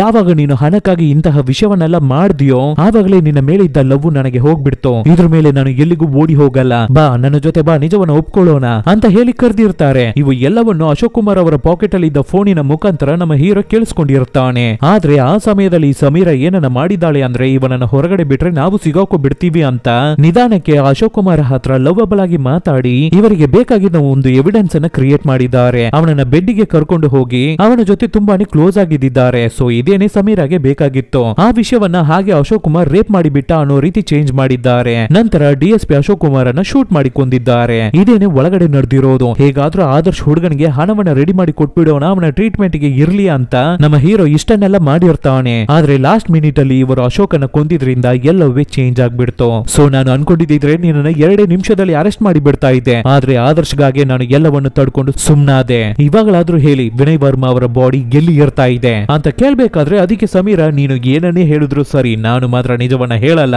ಯಾಕೆ ಅಂದ್ರೆ ನನಗೂ ವಿನಯ್ ವರ್ಮಾ ಅವರ ಸಾವಿಗೂ ಯಾವುದೇ ತರ ಸಂಬಂಧನೂ ಇಲ್ಲ, ಅದಕ್ಕಾದ ಎವಿಡೆನ್ಸ್ ಏನೂ ಇಲ್ಲ, ಆದ್ರಿಂದ ಆ ಕೇಸಲ್ಲಿ ನಾನು ಸಿಗಾಕೊಳ್ಳಲ್ಲ ಅಂತ ಹೇಳ್ಬೇಕಾದ್ರೆ ಆವಾಗ ಹೀರೋ ಹೇಳ್ತಾನೆ, ಆದ್ರೆ ನೀವು ಅಶೋಕ್ ಕುಮಾರ್ ಅವರ ಸಾವಿನಲ್ಲಿ ಸಂಬಂಧಪಟ್ಟಿದ್ದೀರಾ ಅಲ್ವಾ, ಅಶೋಕ್ ತಾನೇ ವಿನಯ್ ವರ್ಮಾ ಅವರನ್ನ ಕೊಂದಿರೋದಾಗಿ ನೀವು ಹೇಳ್ತಾ ಇದ್ದೀರಾ. ಹಾಗಾದ್ರೆ ಮತ್ತೆ ವಿನಯ್ ವರ್ಮಾ ಅವರ ಕೇಸನ್ನ ಓಪನ್ ಮಾಡಬೇಕಾದ್ರೆ ಅದರ ಮುಖಾಂತರ ಅಶೋಕ್ ಕುಮಾರ್ ಅವರು ಸಿಗಾಕೋತಾರೆ, ಆದ್ರಿಂದ ನೀವು ಆ ಕೇಸಲ್ಲಿ ಸಿಗಾಕೋತೀರಾ. ಸೊ ನಾನು ಹೇಳೋದನ್ನ ಕೇಳಿ, ಇವಾಗ್ಲೂ ನೀವು ನನ್ನ ಕಂಟ್ರೋಲ್ ಅಲ್ಲಿ ಇರ್ತಾ ಇದ್ದೀರಾ. ವಿನಯ್ ವರ್ಮಾ ಅವರ ಬಾಡಿಯಲ್ಲಿ ಅದನ್ನ ಕಂಡಿಡಿದ್ರೆ ಮಾತ್ರನೇ ಈ ಕೇಸಿಂದ ನೀವು ತಪ್ಪಿಸ್ಕೊಳ್ಳೋಕೆ ಆಗುತ್ತೆ ಅನ್ನೋ ತರ ಹೇಳ್ಬೇಕಾದ್ರೆ ಆವಾಗ ಫಟ್ ಅಂತ ಕೋಪದಿಂದ ಹೀರೋಯಿನ್ ಏನನ್ನ ಹೇಳ್ತಾಳೆ ಅಂದ್ರೆ, ಸರಿ ಓಕೆ ನಾನು ಹೇಳ್ತೀನಿ, ಆದ್ರೆ ಇನ್ನೊಂದು ವಿಷಯವನ್ನ ನೀನು ಚೆನ್ನಾಗಿ ತಿಳ್ಕೊ, ನೀನು ಎಲ್ಲಾ ವಿಷಯವನ್ನ ಹಣಕ್ಕಾಗಿ ತಾನೇ ಮಾಡ್ತಾ ಇದೀಯಾ, ಇನ್ನವೇ ನಿನಗೆ 2 ಕೋಟಿ ರೂಪಾಯಿ ಹಣ ಟ್ರಾನ್ಸಾಕ್ಷನ್ ಆಗಿಲ್ಲ, ಅದಕ್ಕೆ ನಾನು ಕನ್ಫರ್ಮೇಶನ್ ಕೊಟ್ರೇನೆ ಆ ಟ್ರಾನ್ಸಾಕ್ಷನ್ ನಡೆಯುತ್ತೆ. ಸೊ ಇವಾಗ ನೀನು ನನಗೆ ಕನ್ಫರ್ಮೇಶನ್ ಕೊಡು, ನಾನು ವಿನಯ್ ವರ್ಮಾ ಬಾಡಿ ಎಲ್ಲಿದೆ ಅನ್ನೋ ವಿಷಯವನ್ನ ಹೇಳಿದ ಮೇಲೆ ಈ ಕೇಸಿಂದ ತಪ್ಪಿಸ್ಕೊಳ್ಳೋದಕ್ಕಾದ ಎಲ್ಲಾ ದಾರಿಯನ್ನು ನೀನೇ ನನಗೆ ಹೇಳ್ಬಿಟ್ಟು ಹೋಗ್ಬೇಕು. ಅದನ್ನ ಹೇಳಿದ್ರೆ ಮಾತ್ರನೇ ನನ್ನನ್ನ ಕಾಪಾಡಿದ್ರೆ ಮಾತ್ರನೇ ನಿನಗೆ ಹಣ, ಇಲ್ಲ ಅಂದ್ರೆ ಆಲ್ರೆಡಿ ನಿನಗೆ ನಾನು 25 ಲಕ್ಷ ಹಣವನ್ನ ಲಂಚವಾಗಿ ಕೊಟ್ಟಿದ್ದೀನಿ, ನೀನು ನನ್ನನ್ನ ಹೆದರಿಸಿನೇ ನನ್ನ ಹತ್ರದಿಂದ ಹಣವನ್ನ ತಗೊಂಡಿದ್ಯಾ ಅಂತ ನಿನ್ನನ್ನು ಈ ಕೇಸ್ ಒಳಗಡೆ ಎಳ್ಕೊಂಡು ಬಂದ್ಬಿಡ್ತೀನಿ, ಅರ್ಥ ಆಗ್ತಾ ಇದೆಯಾ, ಓಕೆನಾ ಅಂತ ಹೇಳ್ಬಿಟ್ಟು ಇವಾಗ ರಿವೀಲ್ ಮಾಡ್ತಾರೆ ನೋಡಿ ಸಮೀರ ವಿನಯ್ ವರ್ಮಾವನ್ನ ಏನನ್ನ ಮಾಡಿದ್ರು ಅಂತ. ಆ ಜಾಗದಿಂದ ವಿನಯ್ ವರ್ಮಾ ಅವರನ್ನ ಕೆಳಗಡೆ ಪಾತಾಳಕ್ಕೆ ತಳ್ಳಿ ಬಿಟ್ಟಾದ ಮೇಲೆ ಕೂಡ ಅವರು ಜೀವಂತವಾಗಿ ಇದ್ದಿರ್ತಾರೆ. ಎದ್ದು ಬಿದ್ದು ಅಲ್ಲಿಂದ ತಪ್ಪಿಸ್ಕೊಂಡು ಹೋಗಿರ್ತಾರೆ. ಆವಾಗ ಅವರನ್ನ ಫಾಲೋ ಮಾಡಿ ಹೋಗಿದ್ದ ಸಮೀರ ಒಂದು ಜಾಗದಲ್ಲಿ ಅವರನ್ನ ಇಟ್ಟು ಅವರ ತಲೆಗೇನೆ ಹೊಡೆದು ಆ ಜಾಗದಲ್ಲಿ ಅವರನ್ನು ಕೊಂದಿದ್ದಾರೆ. ಸಾಯಿಸ್ಬಿಟ್ಟು ಹಿಂದೆ ತಿರುಗಿ ನೋಡ್ಬೇಕಾದ್ರೆ ಆ ಜಾಗದಲ್ಲಿ ಒಂದು ದೇವಸ್ಥಾನ ಇದ್ದಿದೆ. ಸುತ್ತಮುತ್ತ ಬೋರ್ಡ್ ಗಳಾಗೆ ಇದ್ದಿರುತ್ತೆ, ಇದು ದೇವಸ್ಥಾನಕ್ಕಾದ ಜಾಗ, ಇಲ್ಲಿ ಗುಳಿಗಳಿರುತ್ತೆ, ಹುಷಾರು ಅಂತ ಬರ್ದಾಕಿರ್ತಾರೆ. ಸೊ ಜೋರಾಗಿ ಮಳೆ ಬರ್ತಾ ಇರ್ಬೇಕಾದ್ರೆ ಅಲ್ಲೇ ಒಂದು ಗುಳಿಯಲ್ಲಿ ವಿನಯ್ ವರ್ಮಾ ಅವರ ಡೆಡ್ ಬಾಡಿಯನ್ನ ಊತಾಕ್ಬಿಟ್ಟು ಆ ಜಾಗದಲ್ಲಿ ಒಂದು ಬೋರ್ಡ್ ಅನ್ನ ಇಟ್ಬಿಟ್ಟು ಬಂದಿರ್ತಾರೆ. ಸೊ ಹೀಗೇನೆ ಯಾವುದೇ ತರ ಎವಿಡೆನ್ಸ್ ಇಲ್ಲದೆ ವಿನಯ್ ವರ್ಮಾ ಅವರನ್ನ ಕೊಂದು ಊತಾಕ್ಬಿಟ್ಟು ಬಂದಿರ್ತಾಳೆ ಈ ಸಮೀರ. ಸೊ ಹೀಗೆ ಅವರು ಫ್ಲಾಶ್ ಬ್ಯಾಕ್ ಅನ್ನ ಕಂಪ್ಲೀಟ್ ಮಾಡ್ಬೇಕಾದ್ರೆ ತುಂಬಾನೇ ಎಮೋಷನಲ್ ಆಗಿ ಈ ಕಥೆಯನ್ನ ಕೇಳ್ತಾ ಇದ್ದ ನಮ್ಮ ಹೀರೋ ಹಾಗೆ ತಿರುಗಿ ಎಮೋಷನಲ್ ಆಗಿ ಒಂದೇ ಒಂದು ಕ್ವಶನ್ ಅನ್ನ ಮಾತ್ರ ಮಾಡ್ತಾವನೆ, ಅವರನ್ನ ಏನಕ್ಕೆ ಮೇಡಮ್ ನೀವು ಕೊಂದ್ರಿ ಅನ್ನೋ ತರ ಕೇಳ್ಬೇಕಾದ್ರೆ ಅದಕ್ಕೆ ಸಮೀರ, ನನಗೆ ಬೇರೆ ದಾರಿ ಇರ್ಲಿಲ್ಲ, ನಾನು ತಪ್ಪಿಸ್ಕೋಬೇಕಂದ್ರೆ ಅವರನ್ನ ಸಾಯಿಸ್ಲೇಬೇಕಾಗಿತ್ತು ಅಂತ ಹೇಳ್ಬೇಕಾದ್ರೆ ಅದನ್ನ ಕೇಳ್ಬಿಟ್ಟು ನಮ್ಮ ಹೀರೋ ಏನನ್ನು ಮಾತಾಡದೆ ಅಲ್ಲಿಂದ ಹೋಗ್ತಾನೆ. ಆವಾಗ ಸಮೀರ, ಹೇ 1 ನಿಮಿಷ ಇರು, ಅದೇ ಎಲ್ಲ ನಿಜವನ್ನ ಹೇಳ್ಬಿಟ್ನಲ್ಲ, ಈ ಕೇಸಿಂದ ನಾನು ಹೇಗೆ ತಪ್ಪಿಸ್ಕೊಳ್ಳೋದು ಅದನ್ನ ಹೇಳು ಅಂತ ಕೇಳ್ತಾನೆ ಇರ್ಬೇಕಾದ್ರೆ ಆವಾಗ ನಡ್ಕೊಂಡು ಹೋಗ್ತಾ ಇದ್ದ ಹೀರೋ ಹಾಗೆ ಹಿಂದೆ ತಿರುಗಿ ಒಂದು ಟ್ವಿಸ್ಟ್ ಅನ್ನ ಕೊಡ್ತಾರೆ ನೋಡಿ. ಇವರು ಬರ್ಬೇಕಾದ್ರೆ ಸ್ಮೋಕ್ ಮಾಡೋದಕ್ಕಾಗಿ ಸ್ಮೋಕ್ ಡಿಟೆಕ್ಟರ್ ಇಂದ ಒಂದು ಬ್ಯಾಟರಿನ ಕಿತ್ಬಿಟ್ಟಿರ್ತಾರೆ ಅಲ್ಲ, ಆವಾಗಲೇ ಆ ಜಾಗದಲ್ಲಿ ಮೈಕ್ ಒಂದನ್ನ ಸೆಟ್ ಮಾಡಿ ಬಿಟ್ಬಿಟ್ಟಿರ್ತಾರೆ. ಸೊ ಇಲ್ಲಿಯವರೆಗೂ ಸಮೀರ ಮತ್ತೆ ನಮ್ಮ ಹೀರೋ ಮಾತಾಡಿದ್ದು ಎಲ್ಲವೇ ಅದರಲ್ಲಿ ರೆಕಾರ್ಡ್ ಆಗಿದೆ. ಇವಾಗ ಅದನ್ನ ತೆಗೆದು ಇವಾಗ್ಲೇನೆ ಕೇಸ್ ಟೋಟಲ್ ಆಗಿ ಕಂಪ್ಲೀಟ್ ಆಯ್ತು ಅಂತ ಹೇಳ್ತಾರೆ. ಏನು ಅಂತ ನೋಡಿದ್ರೆ ಇವರು ಈ ಕೇಸನ್ನ ಕಂಪ್ಲೀಟ್ ಮಾಡೋದಕ್ಕಾಗಿ ಈ ವಿಷಯವನ್ನ ಮಾಡಿರೋದು, ಹಣಕ್ಕಾಗಿ ಇವರು ಏನನ್ನು ಮಾಡಿಲ್ಲ ಅನ್ನೋದು ನಮಗೆ ಗೊತ್ತಾಗ್ಬೇಕಾದ್ರೆ ಥಿಯೇಟರ್ ಆಗಿದ್ದಿದ್ರೆ ಎದ್ದು ನಿಂತು ಬಿಸಿಲು ಹೊಡೆದು ಕಿರ್ಚಾಡಿ ಇರಬಹುದು. ಆ ರೀತಿ ಫೀಲ್ ಆಗುತ್ತೆ ಈ ಸೀನ್. ಸಮೀರಾಗೆ ದೊಡ್ಡ ಶಾಕು. ಹಾಗೆ ನಮ್ಮ ಹೀರೋ ಕಾಲರ್ ಅನ್ನ ಹಿಡಿದು, ಇಲ್ಲಿ ನೋಡು, ಇನ್ನೇ ನಿನಗೆ ಹಣ ಬೇಕು ಅಂದ್ರೆ ಕೇಳಿ ತಗೋ, ದಯವಿಟ್ಟು ಈ ರೀತಿ ಎಲ್ಲ ಮಾಡ್ಬೇಡ ನೀನು ಅಂತ ಕೇಳ್ಕೊತಾಳೆ. ಯಾಕೆ ಅಂದ್ರೆ ಎಲ್ಲವೂ ಇವಳನ್ನ ಬಿಟ್ಟು ಹೋಗ್ಬಿಡ್ತಾ ಇದೆ. ಆದ್ರೆ ಅವಳ ಕೈಯನ್ನ ಬಿಡಿಸ್ಬಿಟ್ಟು ಹಾಗೆ ನಮ್ಮ ಹೀರೋ ನಡ್ಕೊಂಡು ಹೋಗ್ತಾನೆ. ಆ ರೀತಿ ನಡೆದು ಹೋಗ್ಬೇಕಾದ್ರೆ ಈ ಸಮೀರ ಅವಳ ಕ್ರೂರ ಮುಖವನ್ನ ತೋರಿಸ್ತಾಳೆ. ಗನ್ನನ್ನ ತಗೊಂಡು ಬಂದು ನಮ್ಮ ಹೀರೋವನ್ನ ಪಾಯಿಂಟ್ ಮಾಡಿ, ಸುಮ್ನೆ ಅದೇ ಜಾಗದಲ್ಲಿ ನಿಂತ್ಕೋ, ಇಲ್ಲಾಂದ್ರೆ ನಿನ್ನನ್ನು ಕೊಂದ್ಬಿಟ್ಟು ಆ ಕೇಸಿಂದಾನು ಹೇಗೆ ತಪ್ಪಿಸ್ಕೊಳ್ಳೋದು ಅನ್ನೋದು ನನಗೆ ಗೊತ್ತು ಅನ್ನೋ ತರ ಹೇಳ್ತಾ ಇರ್ಬೇಕಾದ್ರೆ ಆವಾಗ ನಮ್ಮ ಹೀರೋ ಡೋರನ್ನ ಓಪನ್ ಮಾಡ್ತಾರೆ. ನೋಡಿ, ಹೊರಗಡೆ ದೊಡ್ಡ ಪೊಲೀಸ್ ಗ್ರೂಪೇ ನಿಂತಿದೆ. ಅಷ್ಟೇ ಎಲ್ಲರೂ ಸರಿಯಾಗಿ ಬಂದು ಸಮೀರವನ್ನ ಹಿಡ್ಕೊತಾರೆ. ಆವಾಗ ನಮ್ಮ ಹೀರೋ ಏನನ್ನೋ ಸಾಧಿಸಿದ ರೀತಿಯ ಮನೆಯನ್ನ ಬಿಟ್ಟು ಹೊರಗಡೆ ಬರ್ತಾರೆ. ಹೊರಗಡೆ ಬರ್ಬೇಕಾದ್ರೆ ಆವಾಗ ಸಮೀರ, ಸರ್, ಈ ಪೊಲೀಸ್ ಆಫೀಸರ್ SI ವಿಕ್ರಮ್ ಅವನು ಒಬ್ಬ ಫ್ರಾಡು ಸರ್, ಅವನು ನನ್ನನ್ನು ಹೆದರಿಸಿನೇ ಇದನ್ನೆಲ್ಲ ಮಾತಾಡ್ಸಿದ್ದ, ಅವನನ್ನ ಹಿಡೀರಿ, ಅವನನ್ನ ಹಿಡಿದ್ರೆ ನಿಜವೆಲ್ಲ ಗೊತ್ತಾಗುತ್ತೆ ಅಂತ ಹೇಳ್ತಾನೆ ಇರ್ಬೇಕಾದ್ರೆ ಇವಾಗ ಆಫೀಸರ್ ಒಂದು ಟ್ವಿಸ್ಟ್ ಅನ್ನ ಕೊಡ್ತಾರೆ. ನೋಡಿ, ಆ SI ಆಫೀಸರ್ ವಿಕ್ರಮೇ ನಾನೇ ಅಂತ ಹೇಳ್ತಾರೆ. ಈ ಮೂವಿಯಲ್ಲೇ ಇದೇನೆ ತಲೆ ಸಿಡ್ದೋಗ ಮಟ್ಟಿಗೆ ಇರುವ ಟ್ವಿಸ್ಟ್. ನಿಜವಾಗ್ಲೂ ನಿಮ್ಮ ಯಾರ ಕೈಯಲ್ಲೂ ಇವಾಗ್ಲೂ ಕೂಡ ಗೆಸ್ ಮಾಡೋಕೇನೆ ಆಗಲ್ಲ. ನಿಜವಾಗ್ಲೂ ನಮ್ಮ ಹೀರೋ ವಿಕ್ರಮ್ ಆಗಿ ಬಂದಿದ್ದು ಯಾರು ಅಂದ್ರೆ ಬೇರೆ ಯಾರು ಇಲ್ಲ, ಸತ್ತೋಗಿದ್ದ ವಿನಯ್ ವರ್ಮಾ ಅವರ ಮಗ ಆದರ್ಶ್. ಎಸ್, ನಮ್ಮ ಹೀರೋನೇ ಆ ಕ್ಯಾನ್ಸರ್ ಪೇಷಂಟ್. ಅವರು ಸಮೀರ ಹತ್ರ ಪೊಲೀಸ್ ಆಗಿ ಹೇಳಿದ ಕತೆ ಎಲ್ಲವೂ ಸುಳ್ಳು. ಅವರ ತಂದೆ ಸತ್ತ ಮೇಲೆ ಪೊಲೀಸ್ ಸ್ಟೇಷನ್ ಆಗಿ ಹೋಗಿ ನಮ್ಮ ಹೀರೋ ಕಂಪ್ಲೇಂಟ್ ಕೊಡೋದಕ್ಕೆ ಟ್ರೈ ಮಾಡಿರ್ತಾರೆ. ಎಷ್ಟೋ ಟ್ರೈ ಮಾಡಿರ್ತಾರೆ ಅವರ ತಂದೆಯ ಸಾವಿನಲ್ಲಿ ಇರುವ ಮರ್ಮವನ್ನ ಕಂಡುಹಿಡಿಯೋದಕ್ಕಾಗಿ. ಆವತ್ತು ರಾತ್ರಿ ಕಾರಲ್ಲಿ ಕೂಡ ಸಮೀರ ನಮ್ಮ ಹೀರೋವನ್ನ ನೋಡಿರೋಕೆ ಚಾನ್ಸೇ ಇಲ್ಲ. ಯಾಕೆ ಅಂದ್ರೆ ಬಟ್ಟೆಯಿಂದ ಫುಲ್ ಅವನ ಬಾಡಿ ಕವರ್ ಆಗಿತ್ತು, ಅವನ ಕಣ್ಣು ಮಾತ್ರನೇ ಕಾಣ್ತಾ ಇದ್ದಿದ್ದು. ಆದ್ರೆ ನಮ್ಮ ಹೀರೋ ಸಮೀರವನ್ನ ನೋಡಿರ್ತಾರೆ. ಆಮೇಲೆ ಸ್ಕೆಚ್ ಅನ್ನ ಹಾಕಿರ್ತಾನೆ. ಫಸ್ಟ್ ಕ್ಯಾನ್ಸರ್ ಇಂದ ಅವನ ಬಾಡಿಯನ್ನ ರೆಕವರ್ ಮಾಡಿ ಹೊರಗಡೆ ಬಂದಿರ್ತಾನೆ. 1 ವರ್ಷವಾಗಿ ಕೂತು ಸ್ಕೆಚ್ ಅನ್ನ ಹಾಕಿ ಪ್ಲಾನ್ ಮಾಡಿ ಸಮೀರವನ್ನ ಹೊರಗಡೆ ತಂದಿರ್ತಾನೆ. ಆ ರೆಸಾರ್ಟ್ ಅಲ್ಲಿ ಈ ಕೇಸ್ ಅನ್ನ ಫಿನಿಶ್ ಮಾಡಬೇಕು ಅಂತ ಟ್ರೈ ಮಾಡಿರ್ತಾನೆ. ಆದ್ರೆ ಆ ಸಮಯದಲ್ಲಿ ಸಮೀರ ಅಶೋಕ್ ಕುಮಾರ್ ಅನ್ನ ಶೂಟ್ ಮಾಡಿ ಕೊಂದು ಬಿಟ್ಟಿರ್ತಾಳೆ. ಆದ್ರಿಂದ ನಮ್ಮ ಹೀರೋ ಅವನ ಪ್ಲಾನ್ ಫೇಲ್ಯೂರ್ ಆಗ್ಬಿಟ್ಟಿರುತ್ತೆ. ಆದ್ರೂ ನಮ್ಮ ಹೀರೋ ಅವನ ಪ್ರಯತ್ನವನ್ನ ಬಿಡಲಿಲ್ಲ. ಇನ್ನೊಂದೊಂದು ಪ್ಲಾನ್ ಅನ್ನು ಸೂಪರ್ ಆಗಿ ಹಾಕಿ ಈ ರೀತಿ ಮನೆಗೆ ಬಂದು ಕೂತು ಪಕ್ಕವಾದ ಎವಿಡೆನ್ಸ್ ಜೊತೆ ಸಮೀರ ಹತ್ರ ಮಾತಾಡಿ ಅವಳ ಬಾಯಿಂದಾನೆ ಎಲ್ಲ ನಿಜವನ್ನು ಬರ್ಸಿದ್ದಾನೆ. ಇವಾಗ ಸೂಪರ್ ಮಾಸ್ ಆಗಿ ನಮ್ಮ ಹೀರೋ ನಡೆದು ಬರ್ತಾನೆ. ಡೈರೆಕ್ಟ್ ಅವರ ತಾಯಿ ಹತ್ರ ಹೋಗಿ, ತಂದೆ ಅವರ ಬಾಡಿಯನ್ನ ನಾನು ಕಂಡಿಡಿದು ಬಿಟ್ಟೆ ಅಮ್ಮ ಅಂತ ಹೇಳ್ತಾನೆ. ಕಟ್ ಮಾಡಿದ್ರೆ ವಿನಯ್ ವರ್ಮಾ ಅವರ ಬಾಡಿಯನ್ನ ಸಮೀರ ಊತಾಕಿದ್ದ ಜಾಗಕ್ಕೆ ನಮ್ಮ ಹೀರೋ ಹೋಗ್ತಾನೆ ಅವರ ತಾಯಿಯ ಜೊತೆ. ಅವರ ಡೆಡ್ ಬಾಡಿಗೆ ಒಬ್ಬ ಮಗನಾಗಿ ಕೋಣೆದಾಗಿ ಮಾಡಬೇಕಾಗಿರುವ ಸಂಪ್ರದಾಯ ಎಲ್ಲವನ್ನು ಮಾಡಿ ಮರ್ಯಾದೆಯನ್ನ ಕೊಡ್ತಾನೆ. ಇಲ್ಲಿಗೆ ಈ ಮೂವಿ ಮುಗಿಯುತ್ತೆ. ಸೊ ಸ್ಟಾರ್ಟಿಂಗ್ ಇಂದ ನೋಡ್ಬೇಕಾದ್ರೆ ಅಷ್ಟು ಪಾಪವಾಗಿ ಆ ಹೀರೋಯಿನ್ ಅನ್ನ ನೋಡಿರ್ತೀವಿ ನಾವು, ಆ ಸಮೀರನ. ಆದ್ರೆ ಹೀರೋಯಿನ್ ವಿಲ್ಲನ್ ಅಂತ ಗೊತ್ತಾಗ್ಬೇಕಾದ್ರೆ ಹಾಗೆ ನಮಗೆ ಸಿಕ್ಕಾಪಟ್ಟೆ ಕೋಪ ಬರುತ್ತೆ ಮೈಲ್ಡ್ ಆಗಿ. ಆದ್ರೆ ಕ್ಲೈಮ್ಯಾಕ್ಸ್ ಅಲ್ಲಿ ವಿನಯ್ ವರ್ಮಾ ಅವರ ಮಗ ನಮ್ಮ ಹೀರೋನೇ ಅಂತ ಗೊತ್ತಾಗ್ಬೇಕಾದ್ರೆ ಶಾಕೋ ಅಲ್ವಾ? ಅದೇನೇ ನಿಜ. ನೀವು ಇಂತಹ ಕ್ಲೈಮ್ಯಾಕ್ಸ್ ಅನ್ನ ಎಕ್ಸ್ಪೆಕ್ಟ್ ಮಾಡಿರಲ್ಲ ಅಂತ ನಾನು ಅನ್ಕೋತೀನಿ. ಸೊ ಈ ತರದ ಡಿಫರೆಂಟ್ ಆದ ಮೂವೀಸ್ ಅನ್ನ ನಾವು ನಿಮಗೆ ಕೊಡ್ತಾನೆ ಇರ್ತೀವಿ. ಅದಕ್ಕೆ ನೀವು ಮಾಡಬೇಕಾಗಿರೋದು ನಿಮ್ಮ ಸಪೋರ್ಟ್ ಮಾತ್ರ, ಏನು ಇಲ್ಲ. ನಿಮ್ಮ ಫ್ರೆಂಡ್ಸ್ ಗೆ, ಫ್ಯಾಮಿಲಿಗೆ, ರಿಲೇಟಿವ್ಸ್ ಗೆ, ಹೇ ಈ ರೀತಿ ಒಂದು ಚಾನಲ್ ಇದೆ ಕಣೋ, ಚೆನ್ನಾಗಿದೆ ನೋಡು, ಏನು ಸ್ವಲ್ಪ ವಿಡಿಯೋ ಲೆಂತ್ ಆಗಿರುತ್ತೆ, ಅದು ಯಾಕೆ ಅಂದ್ರೆ ಒಂದು ಚೂರು ಮೂವಿ ಇಂಟ್ರೆಸ್ಟ್ ಕಡಿಮೆ ಆಗಬಾರ್ದು, ಅದರಲ್ಲಿ ತೋರಿಸುವ ಟ್ವಿಸ್ಟ್ ಎಲ್ಲವೂ ರಿವೀಲ್ ಆಗಬೇಕು ಅನ್ನೋದಕ್ಕಾಗಿ ಅಂತ ಹೇಳಿದ್ರೇನೆ ಸಾಕು. Soon catch you peoples with an another nice movie. Take care.